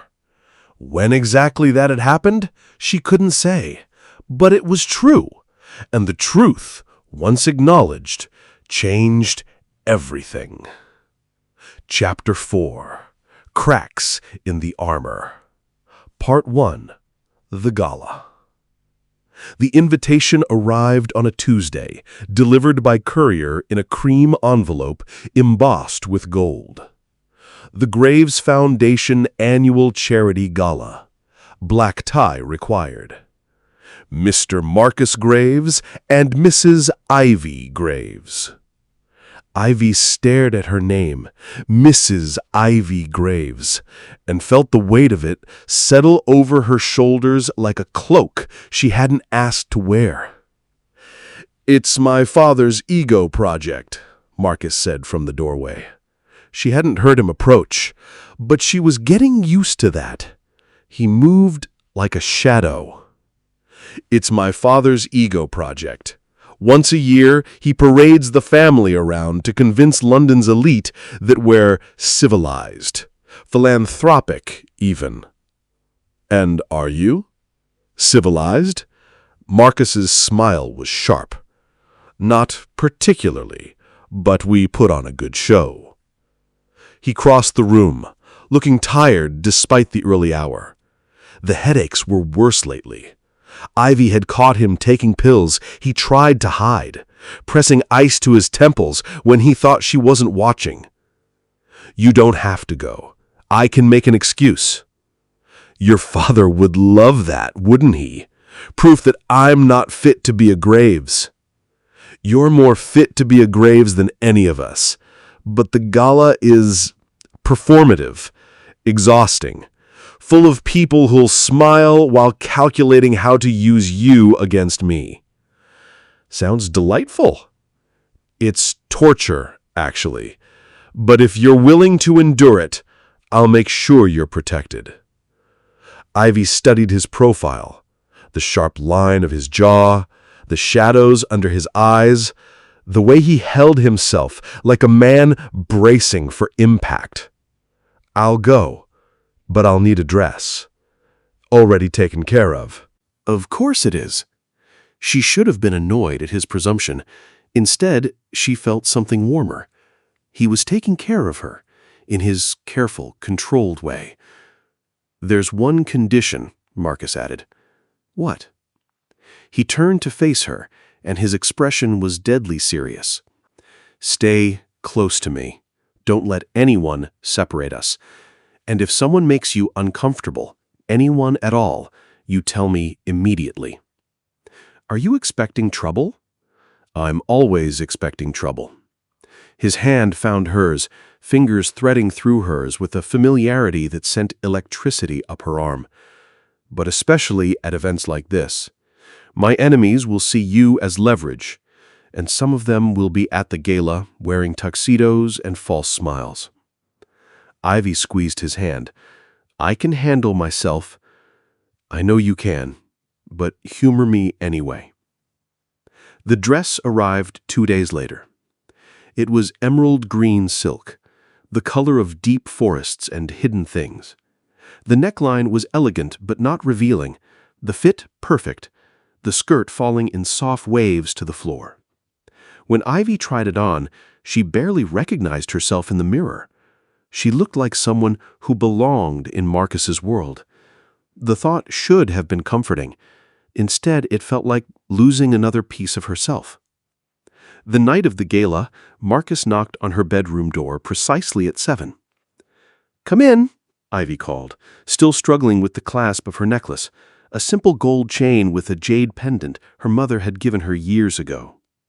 Marcus entered and stopped dead. Christ, he breathed. Ivy turned, self-conscious. Is it too much? I can change. Don't change anything. You're perfect. He looked perfect too, she noticed. Black tuxedo tailored to perfection, dark hair styled back, the hard edges of his face softened slightly by candlelight. He looked like old money and older danger, and Ivy felt her pulse quicken. I can't get the clasp, she gestured to the necklace. Marcus crossed to her, movements careful. May I? She nodded, turned her back to him, lifted her hair. His fingers brushed the nape of her neck, and Ivy felt the touch all the way to her toes. He worked the clasp with steady hands, but she could hear his breathing, slightly ragged, as if touching her cost him something. There, he said, but didn't step away. They stood there, Ivy's back to his chest, his hands resting lightly on her shoulders. In the mirror she could see them together, a matched pair, beautiful and dangerous, like a photograph from another life. Marcus, she whispered. I know. His thumbs traced small circles on her shoulders through the silk. We should go. But neither of them moved. Finally, Marcus stepped back, breaking the spell. He offered his arm, formal and proper. Ready to face the wolves, Mrs. Graves? Ivy linked her arm through his. As ready as I'll ever be. Part 2, the performance. The gala was held at the Graves Foundation headquarters, a converted Victorian mansion in Mayfair that dripped with old money and older secrets. By the time Marcus and Ivy arrived, the party was in full swing. String quartet playing in the corner, crystal chandeliers casting prismatic light, men in tuxedos and women in designer gowns, all holding champagne glasses like weapons. Ivy felt every eye turn toward them as they entered. Smile, Marcus murmured. They can smell fear. I'm not afraid. I know. That's what I like about you. They made their entrance, Marcus's hand firm at the small of her back. Ivy lifted her chin, channeling every ounce of confidence she didn't feel, and met the stairs with cool indifference. Richard Graves appeared within moments, his shark smile firmly in place. "Marcus, Ivy, how lovely you could make it." He kissed Ivy's cheek, and she forced herself not to flinch. "You look stunning, my dear. That color suits you." "Thank you," Ivy said neutrally. "I trust you're settling into married life well?" "Wonderfully." Excellent. Richard's eyes were calculating. "There are some people I'd like you to meet. Business associates. They're quite eager to make the acquaintance of my new daughter-in-law." Marcus's hand tightened on Ivy's back. "Later, father. We've only just arrived." Of course. But Richard's smile sharpened. "Do make time, though. These relationships are important to the family." He drifted away, leaving a chill in his wake. "He's testing you," Marcus said quietly. "I noticed. The business associates he mentioned, they're not allies. They're rivals. He wants to see how you handle pressure. Then I'll handle it brilliantly." Marcus's lips quirked. "I don't doubt it." They circulated through the crowd, Richard introducing her to a dizzying array of people whose names Ivy immediately forgot. She smiled, made polite conversation, played the role of the dutiful wife. But she noticed things. The way people's eyes lingered on Marcus with a mixture of fear and respect. The way conversations quieted when he approached, the way even powerful men deferred to him, their body language screaming submission. Marcus Graves wasn't just dangerous. He was apex predator dangerous, and everyone knew it. Except when he looked at Ivy. When Marcus looked at Ivy, his eyes softened, his shoulders relaxed. He became almost human. And people noticed that, too. "Your husband is quite taken with you," a woman said, appearing at Ivy's elbow while Marcus stepped away to get them drinks. Ivy turned to find an elegant blonde in a champagne-colored gown, probably in her early 30s, with a kind of beauty that came from excellent genes and better plastic surgery. "I'm sorry, have we met?" "Victoria Ashford," the woman extended a manicured hand. "My late husband did business with the Graves family. I've known Marcus since he was a teenager." Something in the way she said known made Ivy's spine stiffen. "It's nice to meet you," Ivy said carefully. "You too. I must say, we were all surprised when Marcus married. He's always been so solitary." Victoria's smile didn't reach her eyes. "But I suppose love makes us do unexpected things." "I suppose it does. You must be very special. Marcus has never looked at anyone the way he looks at you." Victoria sipped her champagne. "Of course, he looked at his mother that way too, right before she died." The words landed like a slap. "Excuse me?" Ivy said coldly. "Oh, I don't mean anything by it, just that the Graves men tend to destroy the things they love. It's in their nature." Victoria's expression was sympathetic, but her eyes were cruel. "Marcus's mother loved his father desperately. It killed her in the end. Literally. I think you should leave." "I'm only trying to help, dear. Marcus is charming, yes, attentive, but he's also his father's son, and Richard Graves is a monster who ruins everything he touches." She leaned closer. "Ask yourself, why did Marcus really marry you? What does he gain from this arrangement?"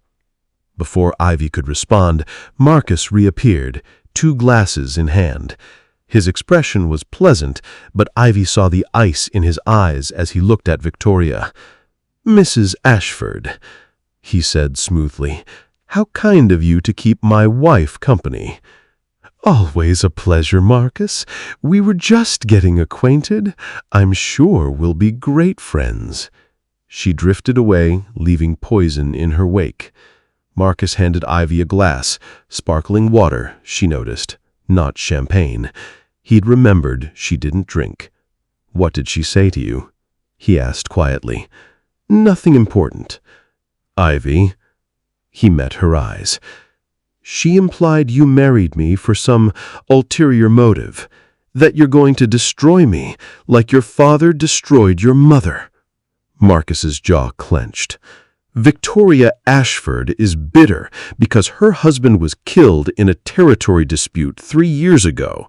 She blames my family, and she's not entirely wrong. Is she right about the rest?" "About me destroying you?" Marcus's laugh was harsh. "Probably. Everything I touch turns to ash, eventually." "That's not an answer." "It's the only answer I have." He took her hand, raised it to his lips, kissed her knuckles with a gentleness that contradicted his words. "I married you because my father wanted the Chen properties. That's the truth. But what's also true is that I'm trying, desperately, not to let this destroy you." "What about you?" "I'm already destroyed. You can't break what's already broken." Before Ivy could argue, a commotion erupted near the entrance. A man in an expensive suit was arguing with security, his voice rising above the string quartet. He was mid-50s, powerfully built, with the kind of face that had seen violence and enjoyed it. "That's Viktor Sokolov, Russian mob. He shouldn't be here." "Is he dangerous?" "Extremely." Victor's eyes scanned the crowd and locked on to Marcus. A cruel smile spread across his face. He pushed past security and strode directly toward them. "Marcus Graves, the man of the hour. And this must be the new bride I've heard so much about." Marcus positioned himself slightly in front of Ivy. "Victor, I don't recall you being on the guest list. Your father invited me. Something about burying old grudges." Victor's smile was predatory. "I thought I'd pay my respects to the happy couple." His eyes slid to Ivy, assessing her the way a butcher assessed meat. "She's beautiful, delicate, like a flower that could be so easily crushed." The threat was barely veiled. Marcus's voice dropped to something lethal. "Touch her, and I'll bury you so deep they'll never find the body." "Such passion," he laughed. "It's almost touching. Tell me, does she know what you really are, what you've done, the bodies you've left in your wake? This isn't the time or place." "But it's such a perfect time." Victor turned to Ivy. "Did he tell you about the Fedorov family? 13 people, Mrs. Graves, including children. Your husband ordered their execution over a territory dispute." Ivy felt the room spin. She looked at Marcus, saw him go pale. "That's not," Marcus started. "Not true?" "Oh, but it is. Ask him. Ask your husband how many people he's killed. Ask him if he sleeps well at night, knowing what he's done." The crowd had gone silent, everyone watching the confrontation with hungry eyes. Marcus's hand found Ivy's, held it tight. "We're leaving." "Running away?" Victor taunted. "How unlike you." Strategically retreating, there's a difference. Marcus guided Ivy toward the exit, his hand never leaving hers, but Victor called out one more time. "Enjoy her while you can, Graves. Women like that don't last long in our world. They're too soft, too breakable. And when she's gone, when you've destroyed her like you destroy everything, remember I warned you." They made it to the car before Ivy started shaking. Part 3. Truth and Lies. The ride back to the penthouse was silent. Marcus sat rigid beside her, staring out the window, jaw clenched so tight Ivy could see the muscle jumping. Owen drove, his eyes flickering to the rearview mirror with concern. Ivy's mind was reeling. 13 people, including children. She didn't want to believe it, but she'd seen Marcus's face when Victor made the accusation. He hadn't denied it. When they reached the penthouse, Marcus went straight to his study and poured himself 3 fingers of whiskey. Ivy followed, closing the door behind them. "Is it true?" she asked. He drained the glass in one swallow. Yes, the simple honesty gutted her. "Children, Marcus. It wasn't—" He stopped, set down the glass with a sharp click. "There's no defense for what I did. The Fedorov family was moving weapons through our territory. My father wanted them eliminated as a message. I gave the order." You killed children. I killed everyone who knew about the weapons shipment. That included Fedorov's teenage sons. Marcus finally looked at her, and his eyes were hollow. They were 16 and 17, old enough to have participated in the business. But yes, they were children. Ivy felt bile rise in her throat. How can you live with yourself? Most days I don't. He poured another drink. I told you I was a monster. You didn't believe me. I thought you were exaggerating, using hyperbole to keep me at a distance. I wasn't.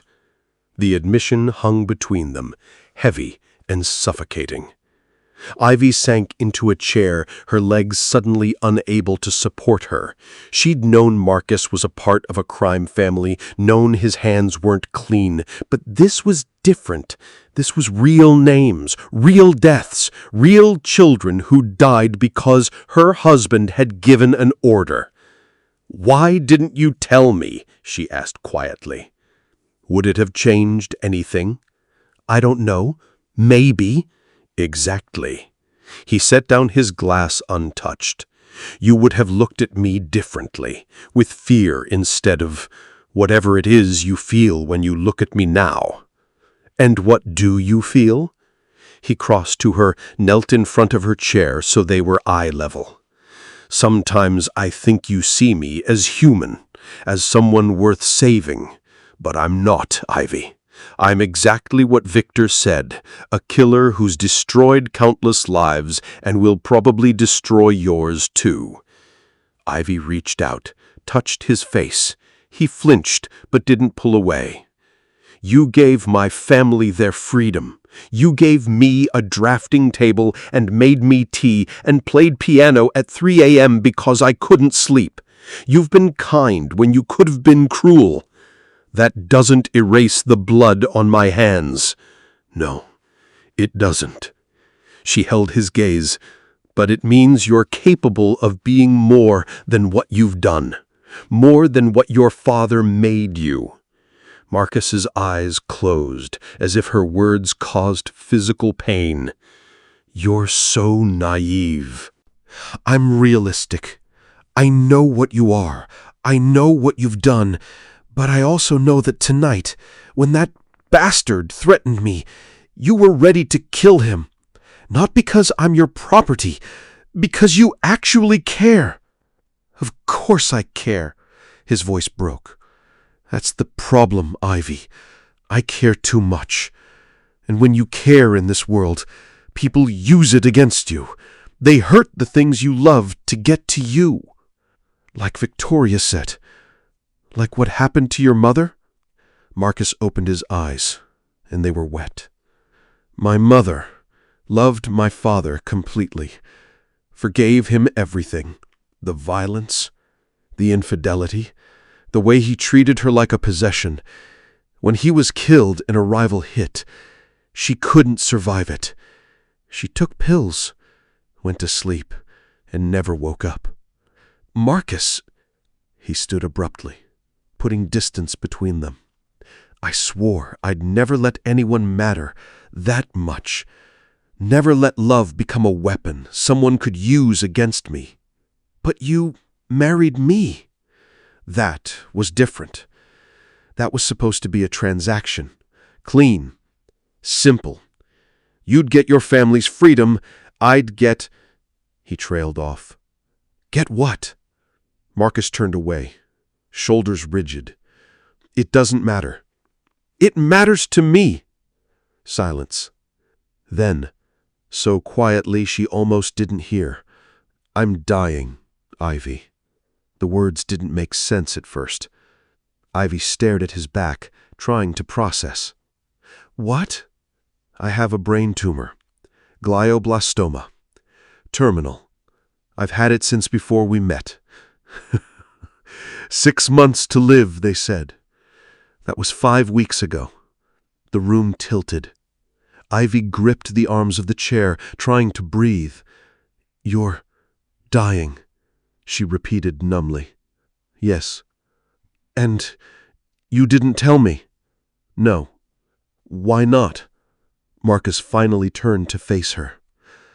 Because I wanted, just once in my life, to have something real. Something that wasn't contaminated by death or duty or fear. I wanted you to look at me like I was just a man, not a dying one. Tears streamed down Ivy's face before she realized she was crying. The marriage contract, she said, pieces clicking into place. The clause about debts being forgiven upon your death? You knew you'd only be married to me for months. Yes.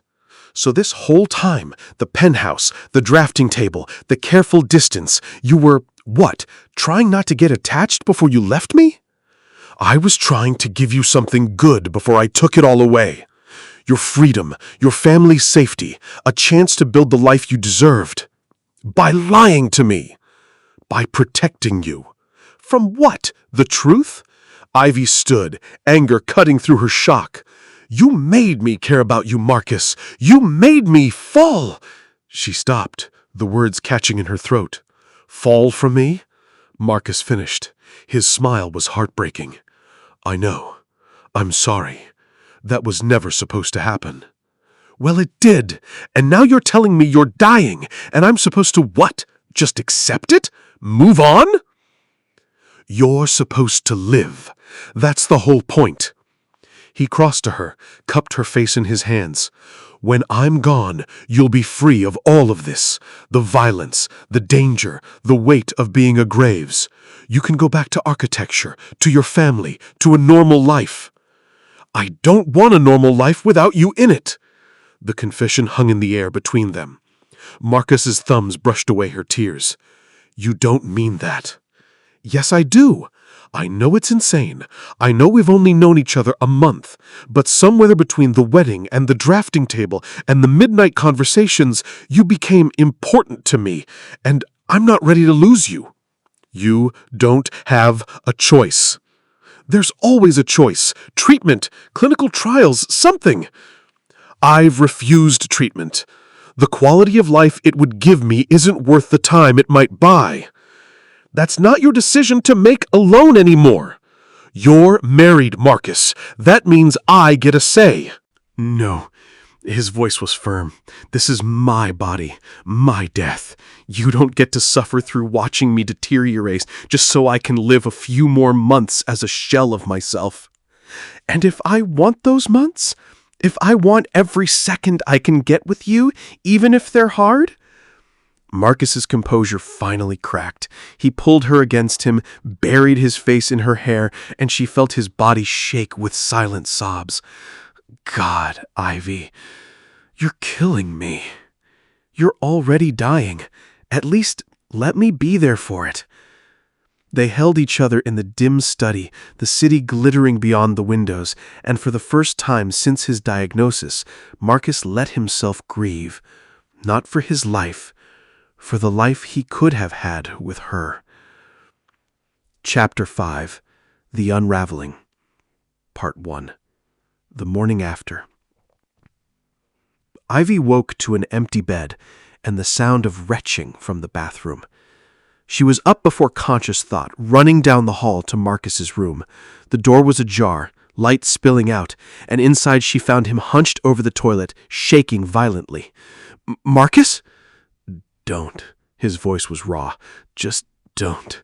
But Ivy was already beside him, pulling his hair back, one hand steady on his shoulder as his body betrayed him.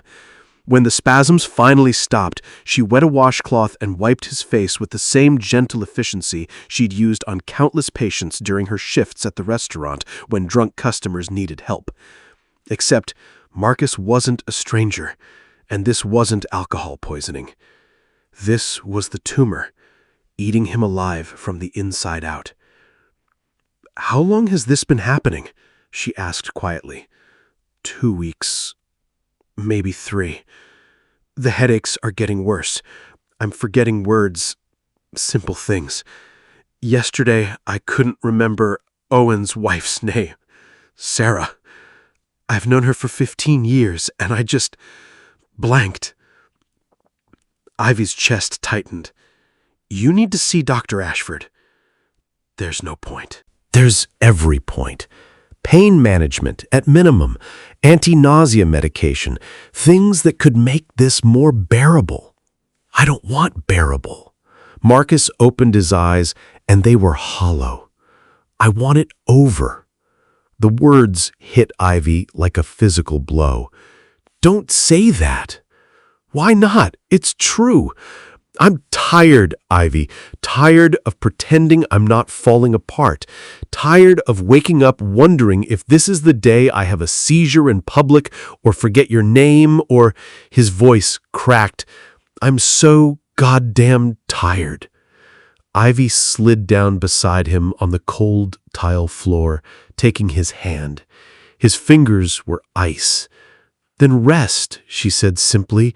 "You don't have to pretend with me, not anymore." "If I stop pretending, there's nothing left." "That's not true." "Isn't it?" Marcus laughed, bitter and broken. "The only thing holding me together is the illusion of control. The second I admit I'm losing this fight, it's over." "You're not losing. You're just dying." He squeezed her hand. "Say it, Ivy.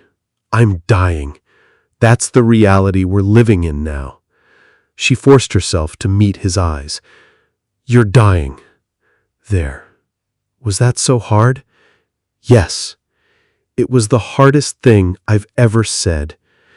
They sat in silence, hands clasped, the bathroom light harsh and unforgiving. Ivy memorized the moment, the feel of Marcus's skin, the sound of his breathing, the weight of his head as he finally let it rest on her shoulder. "I'm sorry," he whispered, "for all of this, for dragging you into my mess." "I'm not sorry." "You should be." "Well, I'm not." Ivy turned to look at him. "I'm angry, yes, hurt that you lied, terrified of what's coming, but I'm not sorry I married you." Marcus's eyes searched hers. "Why not?" "Because you gave me something I didn't know I needed." "What?" "A reason to feel again." Ivy touched his face, traced the sharp line of his jaw. "I'd been numb for so long, working, surviving, going through the motions. But you made me remember what it's like to want something, to care about someone, even if it hurts, especially because it hurts." Maybe. Marcus leaned into her touch, eyes closing. "What do we do now?" "Now we call Dr. Ashford, get you proper medication, make you comfortable." "And then?" "Then we figure out how to live with this, however much time we have left." Part 2. The Doctor's Visit. Dr. Ashford arrived at the penthouse 2 hours later, black bag in hand, expression grave. He was older than Ivy expected, 70 at least, with silver hair and kind eyes that had seen too much suffering. He examined Marcus in the bedroom while Ivy paced in the living room, Owen standing silent guard. "How bad is it?" she asked him. Owen's jaw tightened, bad enough that he's been hiding it from everyone except me and the doctor. "You knew." "I suspected. Marcus has always been good at hiding pain, but you got him to admit it. That's something." "Is it? Or did I just make everything worse by forcing him to face it?" "Facing it is better than running from it." Owen's voice was firm. "Trust me, I've watched Marcus run from his demons his entire life. This is the first time I've seen him stand still long enough to actually deal with one." The bedroom door opened. Dr. Ashford emerged, looking tired. "How is he?" Ivy asked immediately. "Resting. I've given him something for the nausea and pain." The doctor gestured to the sofa. "May we speak?" Ivy sat, heart hammering.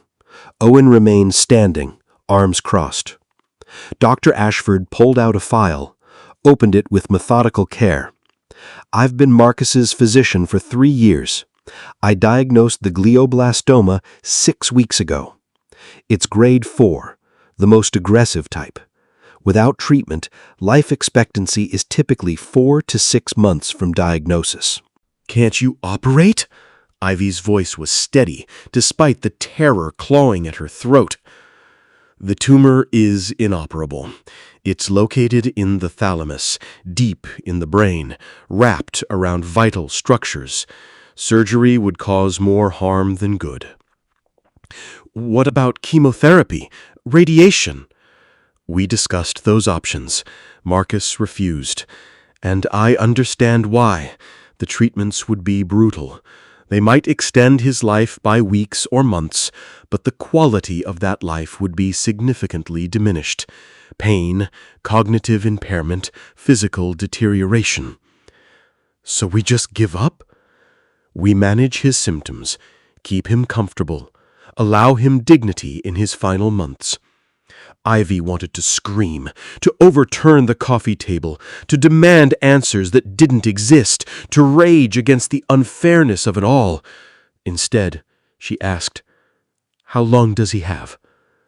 "Based on the progression I'm seeing, the increased frequency of headaches, the nausea, the cognitive lapses, I'd estimate 3 to 4 months, maybe less." Less than 4 months. Ivy had known Marcus was dying, but hearing it quantified, reduced to numbers on a timeline, made it brutally real. "What happens?" she asked quietly. "At the end?" Dr. Ashford's expression softened. "The symptoms will worsen. More frequent headaches, potentially seizures. He'll begin to lose motor control, speech function. Eventually, he'll slip into unconsciousness. When that happens, it's usually a matter of days." "Will he be in pain?" "Not if we manage it properly. I'll provide medication, morphine derivatives, anti-seizure drugs. He won't suffer unnecessarily." "Unnecessarily," Ivy repeated, as if any of this is necessary. "No," Dr. Ashford agreed, "it's not. But it's the hand he's been dealt. The question now is how he chooses to play it." Owen spoke for the first time. "What does he need from us?" "Support, patience, understanding when he gets frustrated or angry or withdrawn." The doctor looked at Ivy. "And you, Mrs. Graves, need to prepare yourself. This will be the hardest thing you've ever done." "I can handle it." "Can you?" Dr. Ashford's eyes were piercing. "Watching someone you love die slowly is a particular kind of hell. It will test you in ways you can't imagine. Make sure you have support systems in place, friends, family, therapy if needed." Ivy thought about her family, her father struggling to keep the restaurant afloat, her mother confined to a wheelchair, her brother focused on school. She had no support system.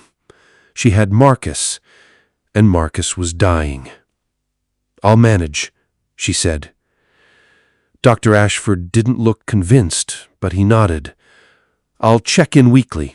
Call me immediately if there are seizures, falls, or any dramatic changes in behavior. And Mrs. Graves, yes, take care of yourself, too. You can't pour from an empty cup." He left, taking his black bag and his sympathetic eyes, leaving Ivy and Owen in the too quiet penthouse. "He's wrong, you know," Owen said after a moment. "About what?" "About you not being able to handle this. I've known Marcus since we were teenagers. I've seen him with dozens of women, beautiful, sophisticated, perfectly suited to his world. And he looked right through all of them." "Your point?" "But you, he looks at you like you're the only real thing in his life, like you're the reason he's still fighting. He needs you, Ivy, more than he'll ever admit. So yeah, this is going to be hell, but you won't be facing it alone." He left, and Ivy was alone with her thoughts and the ticking clock of Marcus's mortality. Part 3. The Piano. Ivy found Marcus in the music room that night, sitting at the piano but not playing. He'd changed into soft clothes, dark sweats, a worn t-shirt that had seen better days. His hair was disheveled, and he looked young, vulnerable, human. "I thought you were sleeping," Ivy said from the doorway.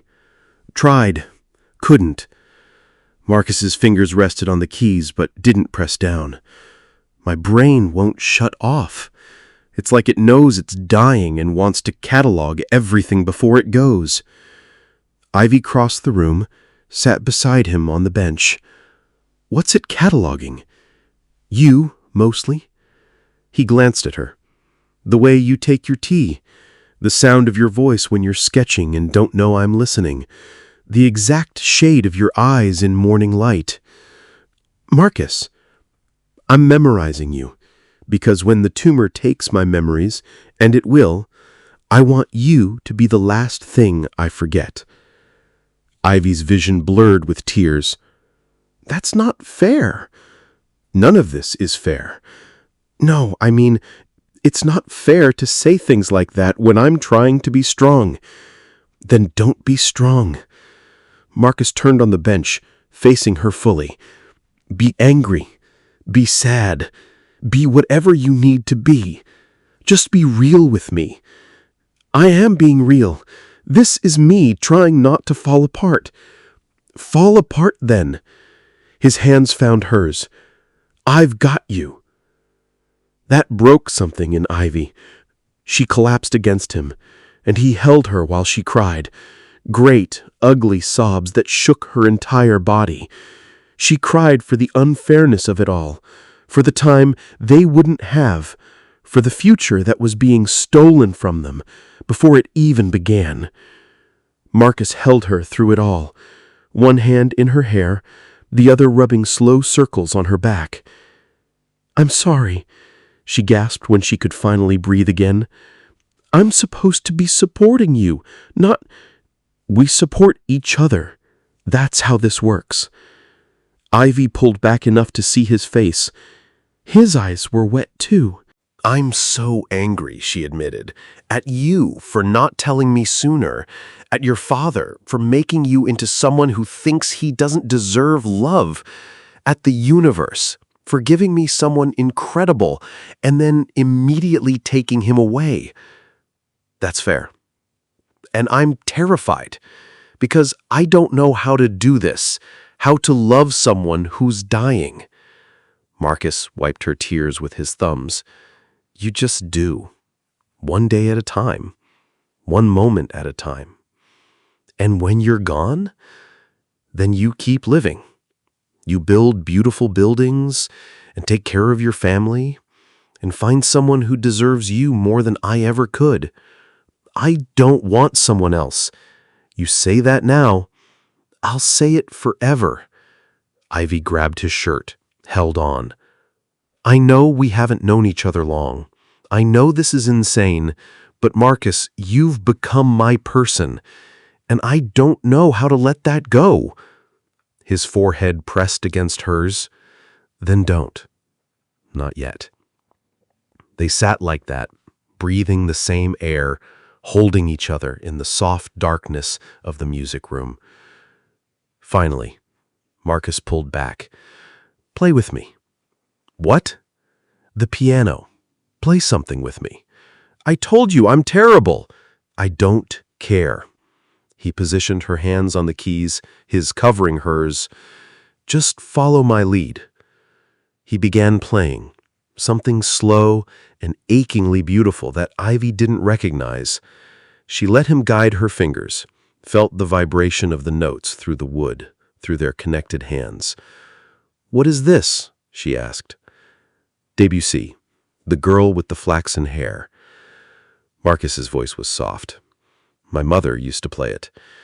She said it sounded like love, gentle and inevitable." "It's beautiful." "So are you." Ivy turned her head, found him watching her instead of the keys. The music faltered but didn't stop. "Marcus," he kissed her. It was different from their wedding kiss, less performance, more truth. His lips moved against hers with a desperation that spoke of borrowed time and stolen moments. Ivy kissed him back, pouring everything she couldn't say into the press of their mouths. When they finally broke apart, both were breathing hard. "I'm in love with you," Marcus said, the words raw and honest. "I didn't mean to be. I tried not to be.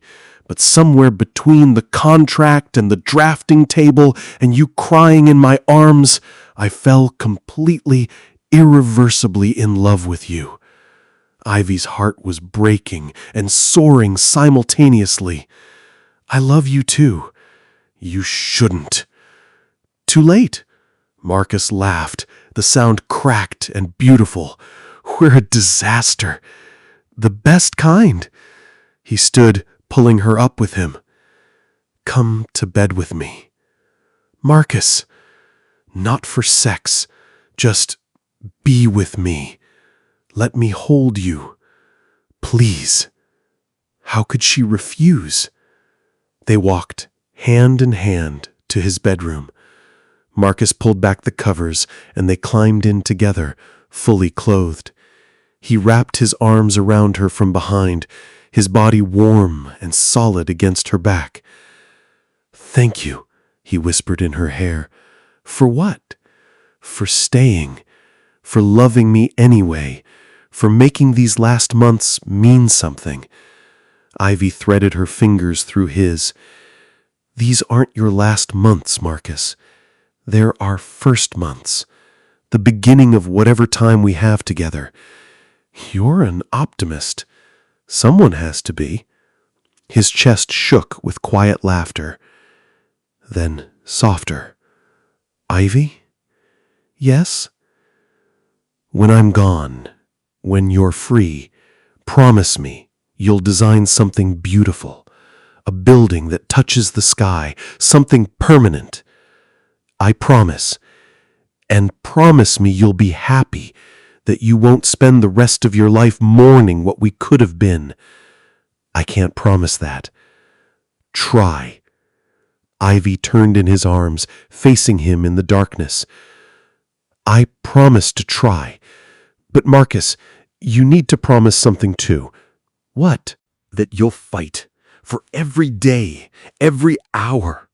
That you won't give up just because the ending is already written." His hand cupped her face. "I promise." They sealed it with a kiss, gentle, reverent, full of vows neither of them could keep, but both desperately wanted to believe. Outside, London slept. Inside, two people fell asleep holding each other, stealing happiness from the jaws of inevitable loss. And in the morning, when Marcus woke to another day closer to the end, Ivy was still there. She would always be there, until the very end. Chapter 6. Falling. Part 1. Paris. The trip to Paris was Marcus's idea. Have a meeting, he said over breakfast 3 days after their confession in the music room. Business. Should only take an afternoon, but I thought, maybe you'd like to come along. Ivy looked up from her tea. To a business meeting? To Paris. The meeting is just an excuse. I want to show you something beautiful while I still can. The "while I still can" hung between them, heavy and unspoken. Marcus's headaches were worsening daily. Yesterday, he'd forgotten the word for window, staring at the glass in frustrated silence until Ivy had gently supplied it. The tumor was eating his language, his memory, his time. Okay, Ivy said simply. Okay? Yes, let's go to Paris. Marcus's smile was worth every risk. They took a private jet, because of course the Graves family had a private jet. Ivy tried not to think about the obscene wealth, the carbon footprint, the sheer excess of it all. Instead, she focused on Marcus beside her, his hand holding hers as London disappeared beneath them. Have you been to Paris before? Once. School trip when I was 15. We saw the Eiffel Tower and Notre Dame and spent most of our time in youth hostels. Ivy smiled at the memory. I fell in love with the architecture. All those Haussmann buildings, the way the city was designed to be beautiful and functional simultaneously. You'll have to show me what you love about it. I've been dozens of times, but I've never really seen it. Marcus's thumb traced circles on her palm. I've always been too focused on business to actually look. Then we'll look together. The Paris apartment was in the Marais, a top-floor space with floor-to-ceiling windows and a view of the Seine that made Ivy's breath catch. It was smaller than the London penthouse, more intimate, filled with afternoon light. Is this yours? Ivy asked, turning in a slow circle. My mother's, actually. She loved Paris. Used to come here when she needed to escape my father. After she died, I couldn't bring myself to sell it, so it just sits here, waiting. It's perfect. I'm glad you think so. He checked his watch. I need to go. The meeting should take 2, maybe 3 hours. Will you be all right here? I'm not a child, Marcus. I can entertain myself in Paris for a few hours. I know, but humor me. He crossed to her, pulled a credit card from his wallet. Buy whatever you want, explore. Just be careful. Ivy took the card, then pulled him down for a kiss. I'll be fine. Go. Do your business thing. Ivy? Yes? His expression was serious. I love you. I love you too. He left, and Ivy was alone in the Paris apartment with the afternoon sun and endless possibilities. She spent the first hour just wandering the neighborhood, getting lost in narrow streets that smelled of fresh bread and coffee. She found a bookshop that sold architecture texts in English, a cafe where she sat and sketched the building across the street, a flower market where she bought peonies because Marcus had mentioned once that his mother loved them. It felt like freedom. Not the freedom of being away from Marcus, but the freedom of being with someone who trusted her enough to let her breathe. She was heading back to the apartment, arms full of flowers and books, when she saw him. A man in a dark coat, following too close, his eyes locked on her with predatory focus. Ivy's pulse spiked. She turned down a side street, walking faster. The man followed. She ducked into a boutique, pretending to browse scarves while watching the street through the window. The man stopped outside, lit a cigarette, waited. Ivy's hand shook as she pulled out her phone and called Marcus. He answered on the first ring. "What's wrong?" "There's a man following me. Where are you?" His voice had gone deadly calm. "A boutique on, I don't know the street name, near the flower market." "Stay inside. Don't leave. I'm coming." "Marcus, your meeting!" "Fuck the meeting." She heard him moving, heard him barking orders in rapid French. "I'm 10 minutes away. Can you stay safe for 10 minutes?" "Yes." "Good. I'm on my way." The line went dead. Ivy approached the sales clerk, a young woman with kind eyes. "Excuse-moi, parlez-vous anglais?" "Oui, yes, of course. There's a man outside. He's been following me. Is there a back exit?" The clerk's expression shifted immediately from friendly to protective. "Come, this way." She led Ivy through the store to a back room, then out into a narrow alley. "Turn left, then right at the corner. There's a café, Le Chat Noir. Go inside. Wait there." "Thank you." Ivy ran. She made it to the cafe, ducked inside, found a table in the back with clear sightlines to the door. Her heart hammered against her ribs. Her hands wouldn't stop shaking. 8 minutes later, Marcus burst through the door. His eyes scanned the room with military precision, found her, and something in his face cracked. He crossed to her in 3 strides and pulled her into his arms. "Are you hurt?" he demanded. "No, just scared." "Did he touch you?" "No, he was just following, watching." Marcus's arms tightened around her. "Owen's tracking him now. We'll find out who sent him." "You think someone sent him?" "I know someone did." Marcus pulled back, his hands framing her face. "This is my fault. I shouldn't have left you alone. I should have—" "Stop." Ivy covered his hands with hers. "You can't protect me from everything." "I can try." His phone rang. He answered without letting go of her. "Talk to me." Owen's voice was tinny but clear. "Got him. Low-level enforcer for the Petrov family. Russian mob." "Victor?" Marcus growled. "Probably. Sending a message about the gala." "Where is he now?" "We're having a conversation. What do you want me to do with him?" Marcus's eyes were cold, empty of everything except controlled rage. "Make him disappear." "Understood." He hung up, and Ivy saw the man she'd married transform into something else, something lethal. "Marcus!"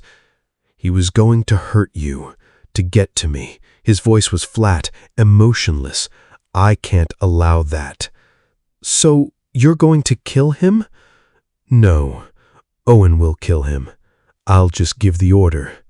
The casual way he said it made Ivy's stomach turn. "There has to be another way." "There isn't. Not in my world." Marcus's hands were still gentle on her face, belying the violence in his words. "People who threaten what's mine don't get second chances." "What's yours?" Ivy repeated. "Is that what I am?" "You're everything." The rawness in his voice cut through her anger.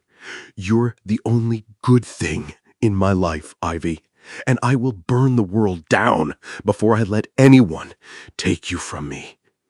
She should have been terrified, should have pulled away, run from this man who ordered deaths as casually as ordering coffee. Instead, she kissed him. Hard, desperate, claiming him as thoroughly as he'd claimed her. When they broke apart, both were breathing hard. "Take me back to the apartment," Ivy said. "Ivy, now, Marcus. Take me back, now." Part 2. The Surrender. They barely made it through the apartment door. Marcus pushed Ivy against the wall, his mouth finding hers with a hunger that bordered on violence. She met him with equal intensity, her fingers tangling in his hair, pulling him closer. "We shouldn't," Marcus gasped between kisses. "Shut up! You were just threatened. You're in shock." "I said shut up." Ivy bit his lower lip, heard him groan.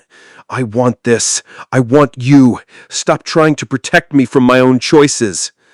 Something in Marcus broke. The careful control he'd maintained for weeks shattered, and suddenly his hands were everywhere, her waist, her hips, tangling in her hair. "Bedroom," Ivy managed. "Too far." He lifted her, and she wrapped her legs around his waist as he carried her to the sofa. They fell together, a tangle of limbs and desperate touches. Marcus pulled back, breathing hard, eyes searching hers. "Are you sure? I've never been more sure of anything." "I'm dying, Ivy. This doesn't change that." "I know." She cupped his face, forced him to see her truth. "But we're here now. We're alive now, and I want to be with you in every way possible while we still can." His eyes closed, and she saw a tear slip down his cheek. "I don't deserve you. Probably not, but you have me anyway." They undressed each other slowly, reverently, mapping scars and stories with gentle fingers. Marcus had marks from old fights, a knife wound on his ribs, a bullet graze on his shoulder. Ivy traced them like prayer. "Does it hurt?"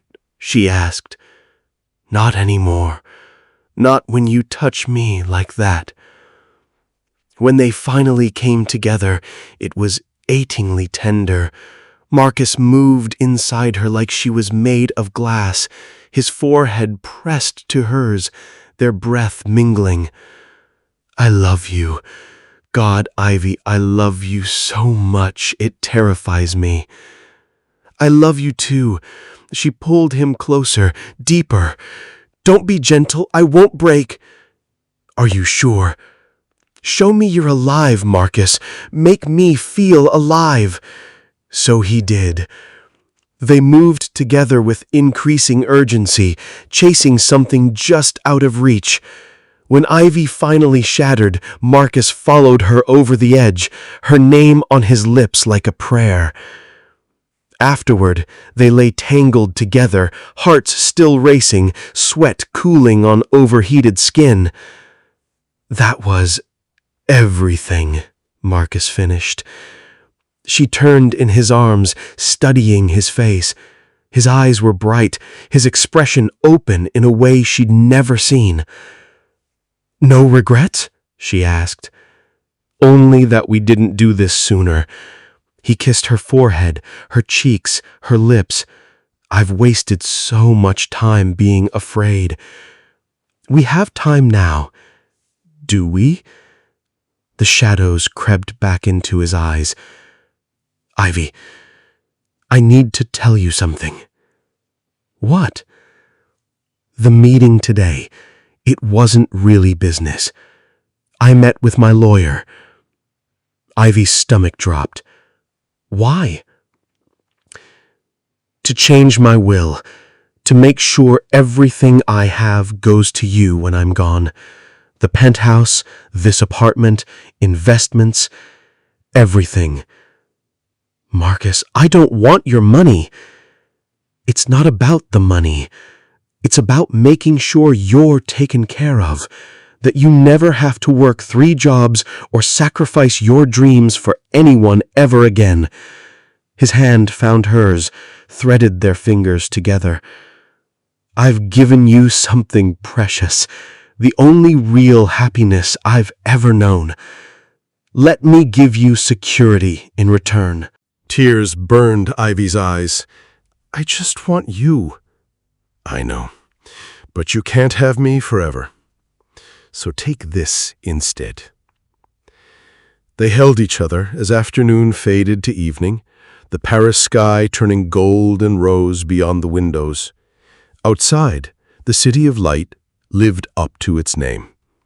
Inside, 2 people stole moments from death's greedy hands.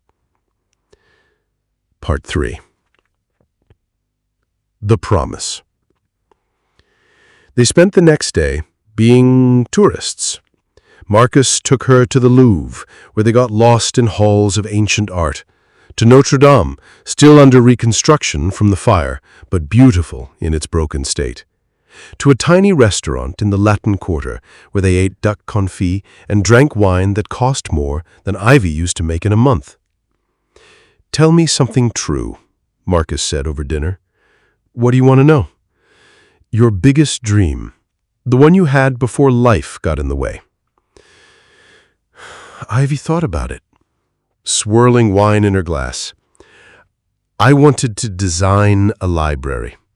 Not just any library. One that would serve a community that needed it. Lots of light, comfortable spaces, accessible to everyone regardless of income or ability. A place where knowledge was free and people felt welcome. That's beautiful. It's also impossible. Libraries like that cost millions. I have a half-finished architecture degree and no way to fund something like that. Marcus was quiet for a long moment, his expression thoughtful. What if you could? What if money wasn't an object? Then I'd design it in a heartbeat. But Marcus, money is always an object for people like me. Not anymore. He pulled out his phone, typed something quickly. There. Done. What's done? I just transferred £5 million to a trust in your name. Use it to build your library. Ivy nearly dropped her wine glass. You what? Your dream shouldn't die just because I am. Build it, Ivy. Design something that will outlive both of us. Marcus, that's insane. It's the sanest thing I've ever done. He reached across the table, took her hand. I've spent my entire life accumulating wealth I don't need for a future I won't have. Let me use it for something that matters, for your dream. I can't accept. You can, you will. His grip tightened. Please, Ivy, let me do this one good thing before I go. She stared at him, this impossible, infuriating, generous man who'd somehow become her entire world in the span of weeks. On one condition, she said finally. What? You help me design it. Not just with money, with ideas. I want your input, your vision. Marcus's eyes were wet. You want a dying man's input on something meant to outlast him? I want my husband's input on our project together. The word husband hung between them, no longer a formality, but a truth they'd both been avoiding.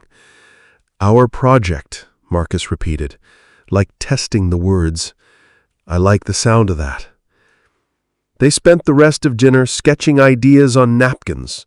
Marcus's suggestions surprisingly thoughtful, clearly informed by years of studying buildings for strategic purposes rather than beauty. But together, they created something neither could have managed alone. A library with soaring windows and accessible ramps, reading nooks for children and quiet spaces for adults, a community room for classes and meetings, green spaces outside for gardens and gathering. It's perfect, Ivy breathed, looking at their combined sketches. It's a beginning, Marcus corrected. You'll refine it, make it better, but it's a start. That night, they walked along the Seine hand in hand, watching lights reflect off water, listening to street musicians play songs in languages neither understood. Thank you, Ivy said quietly. For what? For giving me this. Paris, the library, hope, for making me believe in futures again. Marcus stopped walking, turned to face her. Behind him, the Eiffel Tower sparkled against the night sky, a cliché romantic backdrop for a moment that transcended clichés. I need to tell you something, he said. Ivy's heart clenched. What? When I married you, I thought I was doing you a favor, clearing your family's debt, giving you freedom. I told myself it was transactional, clean, that I could keep my distance. And now? Now I realize I was wrong about everything. His hands cupped her face. You weren't the one who needed saving, Ivy. I was. And somehow, impossibly, you saved me anyway. Marcus, let me finish, His thumbs brushed her cheekbones. "I'm still going to die. Nothing changes that. But you've given me something I never thought I'd have. A reason to be grateful for the time I have left. Because I get to spend it with you." Ivy was crying now, tears streaming down her face. "I wish we had more time." "So do I. But we have now. We have tonight. We have however many tomorrows we're given." He kissed her softly. "And I promise you, Ivy, I will make every single one of those days count." "Promise me something else." "Anything. When it gets bad, when you're in pain or scared or angry, don't shut me out. Let me be there. Let me carry some of it with you." Marcus's forehead pressed against hers. "I promise." They sealed it with a kiss there on the banks of the Seine, with Paris glittering around them, two broken people who'd somehow become whole together. And for one perfect night, they let themselves believe in forever, even knowing forever was measured in months, not years, even knowing the ending was already written. They believed anyway, because love in the end was the only rebellion that mattered. Chapter 7.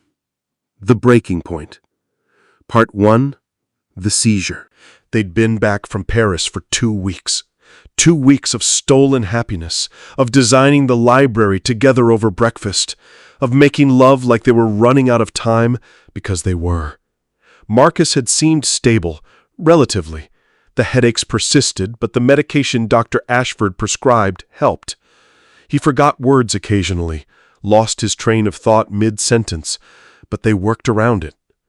Ivy had let herself hope that maybe the doctors were wrong. Maybe they had more time than anyone thought. Then Tuesday came. She was in her studio, the second bedroom she'd converted into a workspace, finalizing the library design. Marcus was in his study, reviewing contracts, or so she thought. The crash brought her running. She found Marcus on the floor, his body rigid, convulsing violently. His eyes had rolled back, showing only whites. Foam flecked his lips. The desk chair was overturned, papers scattered everywhere. "Marcus!" Ivy dropped to her knees beside him, her nursing instinct from years of restaurant first aid kicking in. Don't restrain him. Clear the area. Protect his head. She grabbed a cushion from the sofa, wedged it under his head, pushed away anything he could hit. Then she grabbed her phone with shaking hands. "Dr. Ashford?" she gasped when he answered. "It's Marcus. He's seizing." "How long?"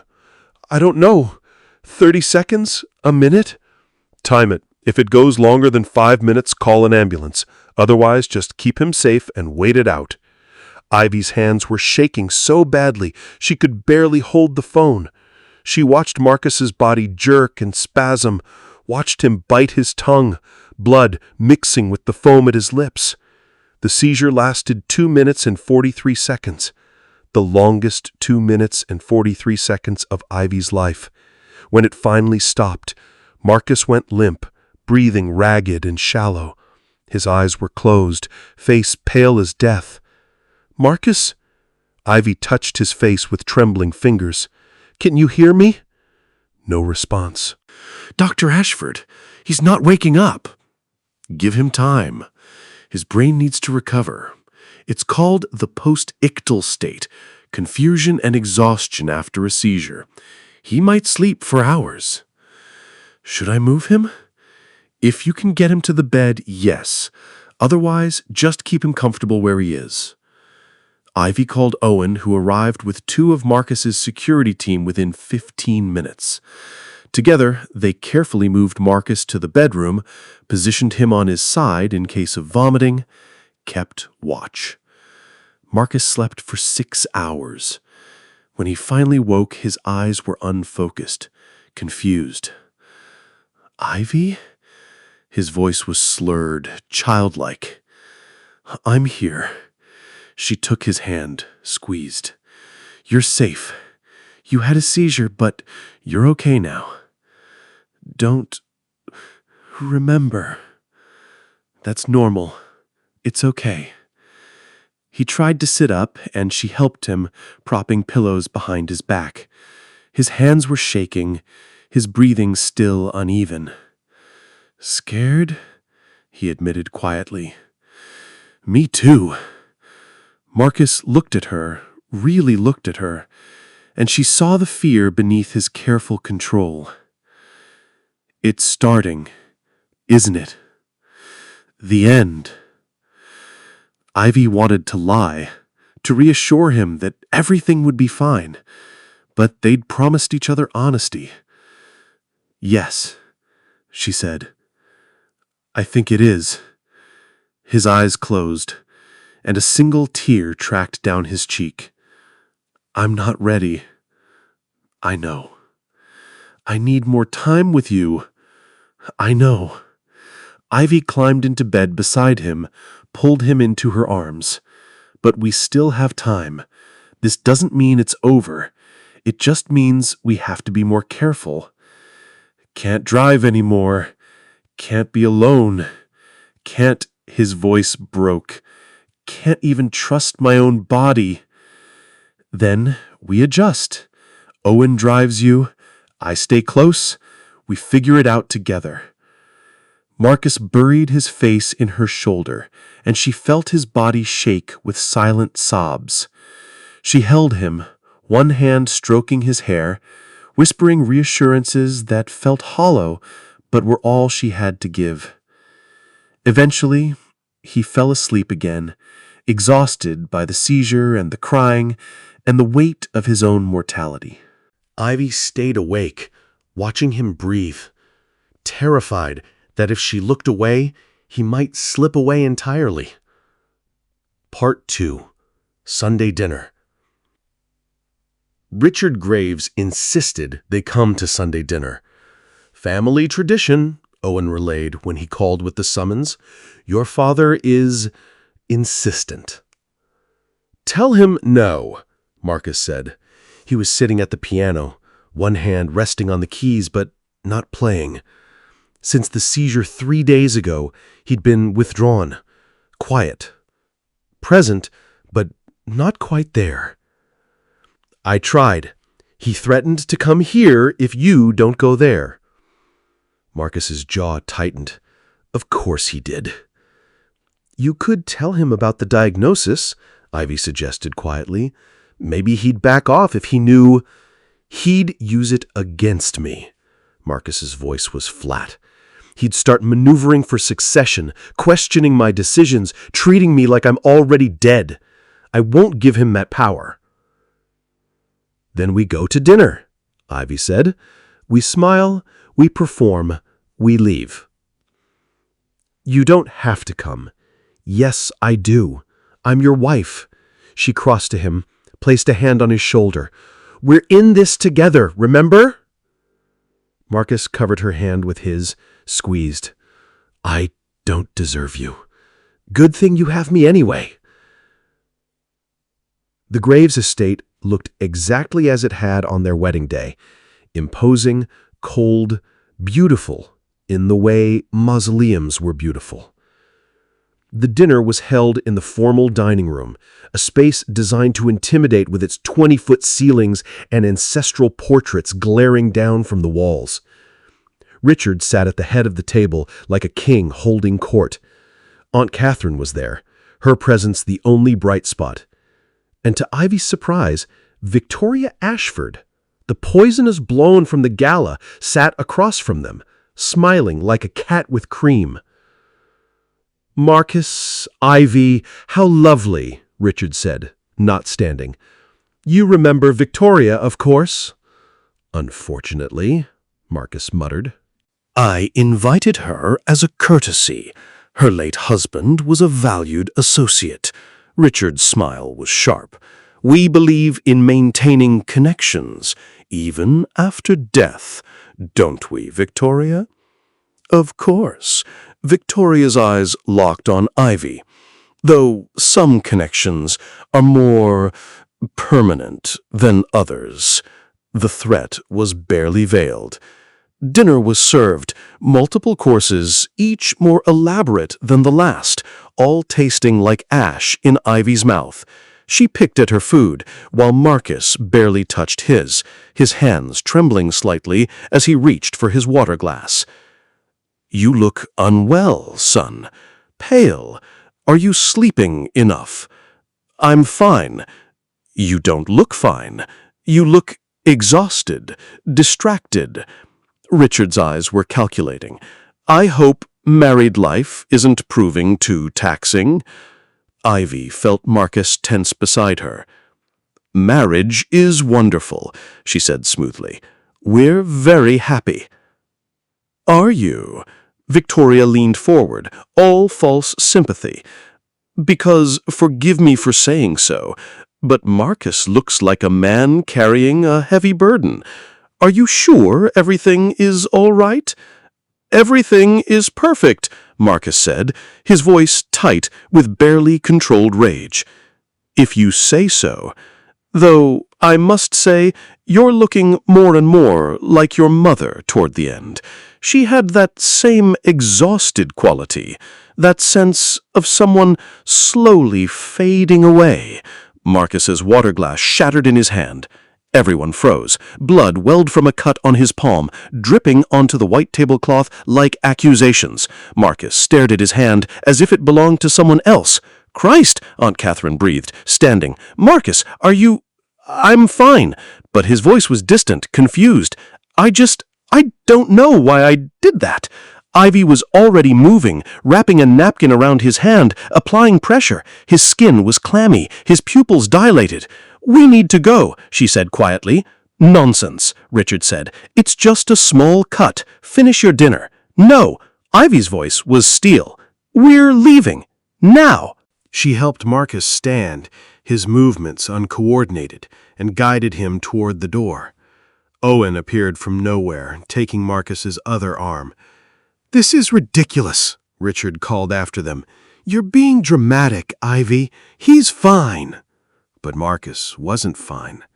As they reached the foyer, his knees buckled. Owen caught him, but not before Marcus's head cracked against the marble column.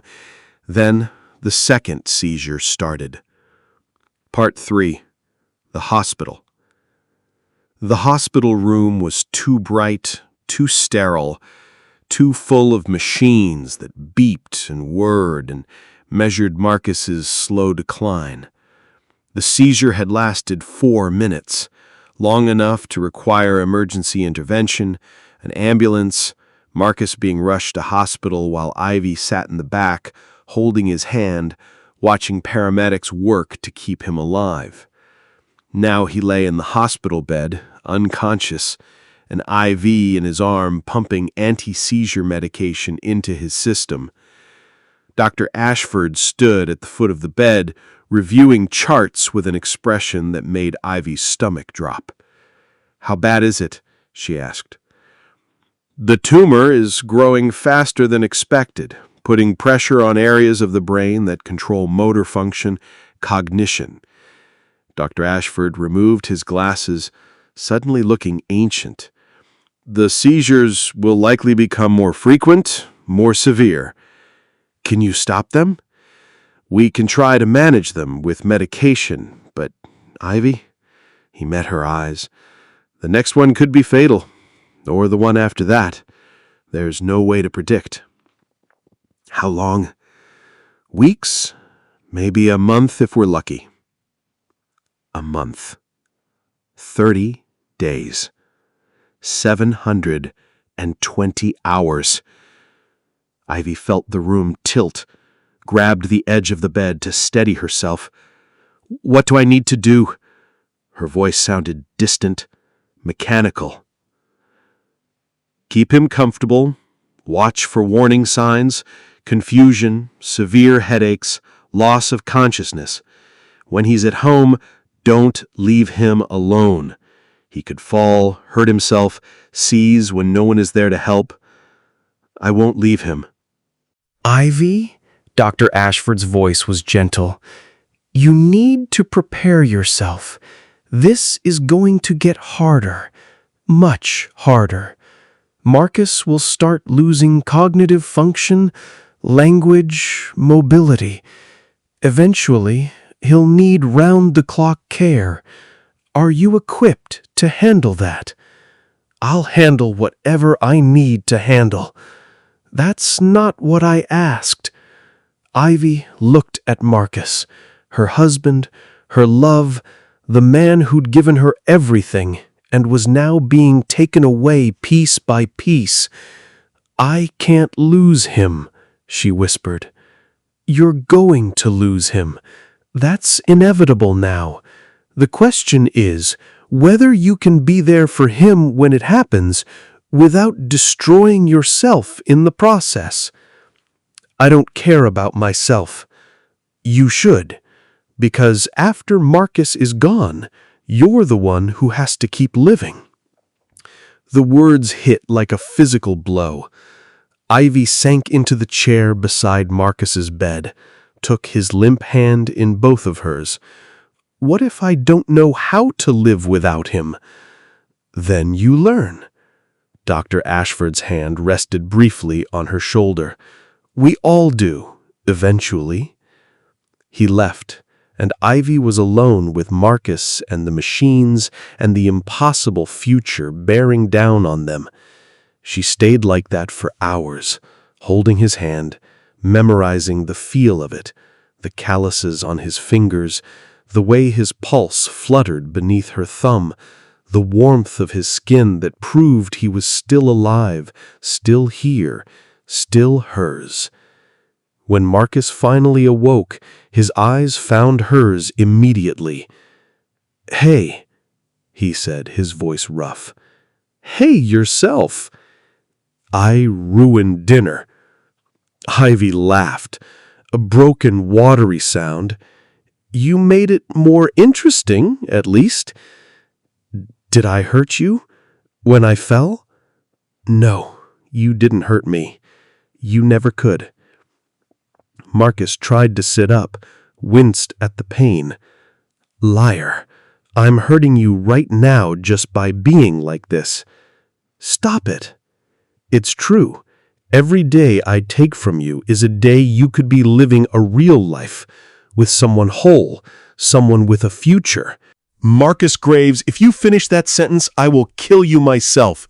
Ivy stood, leaned over the bed so their faces were inches apart. You are my real life. You are my future, however long or short it is. So stop trying to push me away and let me love you, damn it. His eyes searched hers. Even now, even knowing what's coming? Especially now, she kissed him softly. For better or worse, remember? Those were the vows. You didn't know worse would come this fast. Neither did you. But here we are. She climbed carefully into the narrow hospital bed beside him, fitting herself against his side. And here is where I'm staying. Marcus's arm came around her, holding her close. You're remarkable, you know that? You've mentioned it once or twice. They lay together in the too-bright room, listening to machines beep and hum, stealing another moment from death's greedy hands. Ivy, Marcus said quietly, yes, when it gets really bad, when I'm not myself anymore, I need you to promise me something. Her chest tightened. What? Don't let me linger. Don't keep me alive just because you can't let go. When there's nothing left but pain and machines, let me go. Marcus! Promise me. His hand found hers, squeezed with surprising strength. I don't want my last memory of you to be pity. I want it to be love, real love, untainted by obligation or guilt. Ivy was crying now, tears soaking into the Fenn hospital gown. I can't promise that. You have to. What if I'm not ready to let you go? Then remember this moment. Remember me now, like this, whole enough to tell you how much I love you, how grateful I am that you chose me. His lips brushed her forehead. Remember that I wanted you to be happy more than I wanted you to watch me die. That's not fair. None of this is fair, but it's what I'm asking anyway. Ivy lifted her head, looked into his gray eyes, still clear, still him, for now. I promise. she whispered. "When the time comes, when you're ready, I'll let you go." Marcus smiled, sad, grateful, devastating. "Thank you." They held each other as the night deepened outside the hospital windows, as London's lights flickered like distant stars, as time continued its relentless march toward an ending neither of them wanted but both knew was coming. And in the morning, when the doctors cleared Marcus to go home, Ivy helped him dress, packed up his belongings, and took him back to the penthouse, back to their temporary forever, back to making every remaining moment count, because that was all they had left. Moments and love. Always love.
I saw your picture in the dedication. I didn't know now. It's amazing. We come here every month. I'm trying to recently. Never come to this piano. This is here.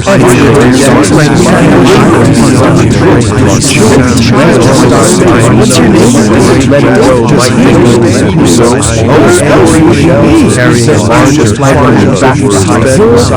is family shows every way she had a Hope Library possible, and she mentioned Marcus while the sun set beyond the windows. Her voice slowly breaking determined. Thank you for every moment. Thank you for teaching me how to live.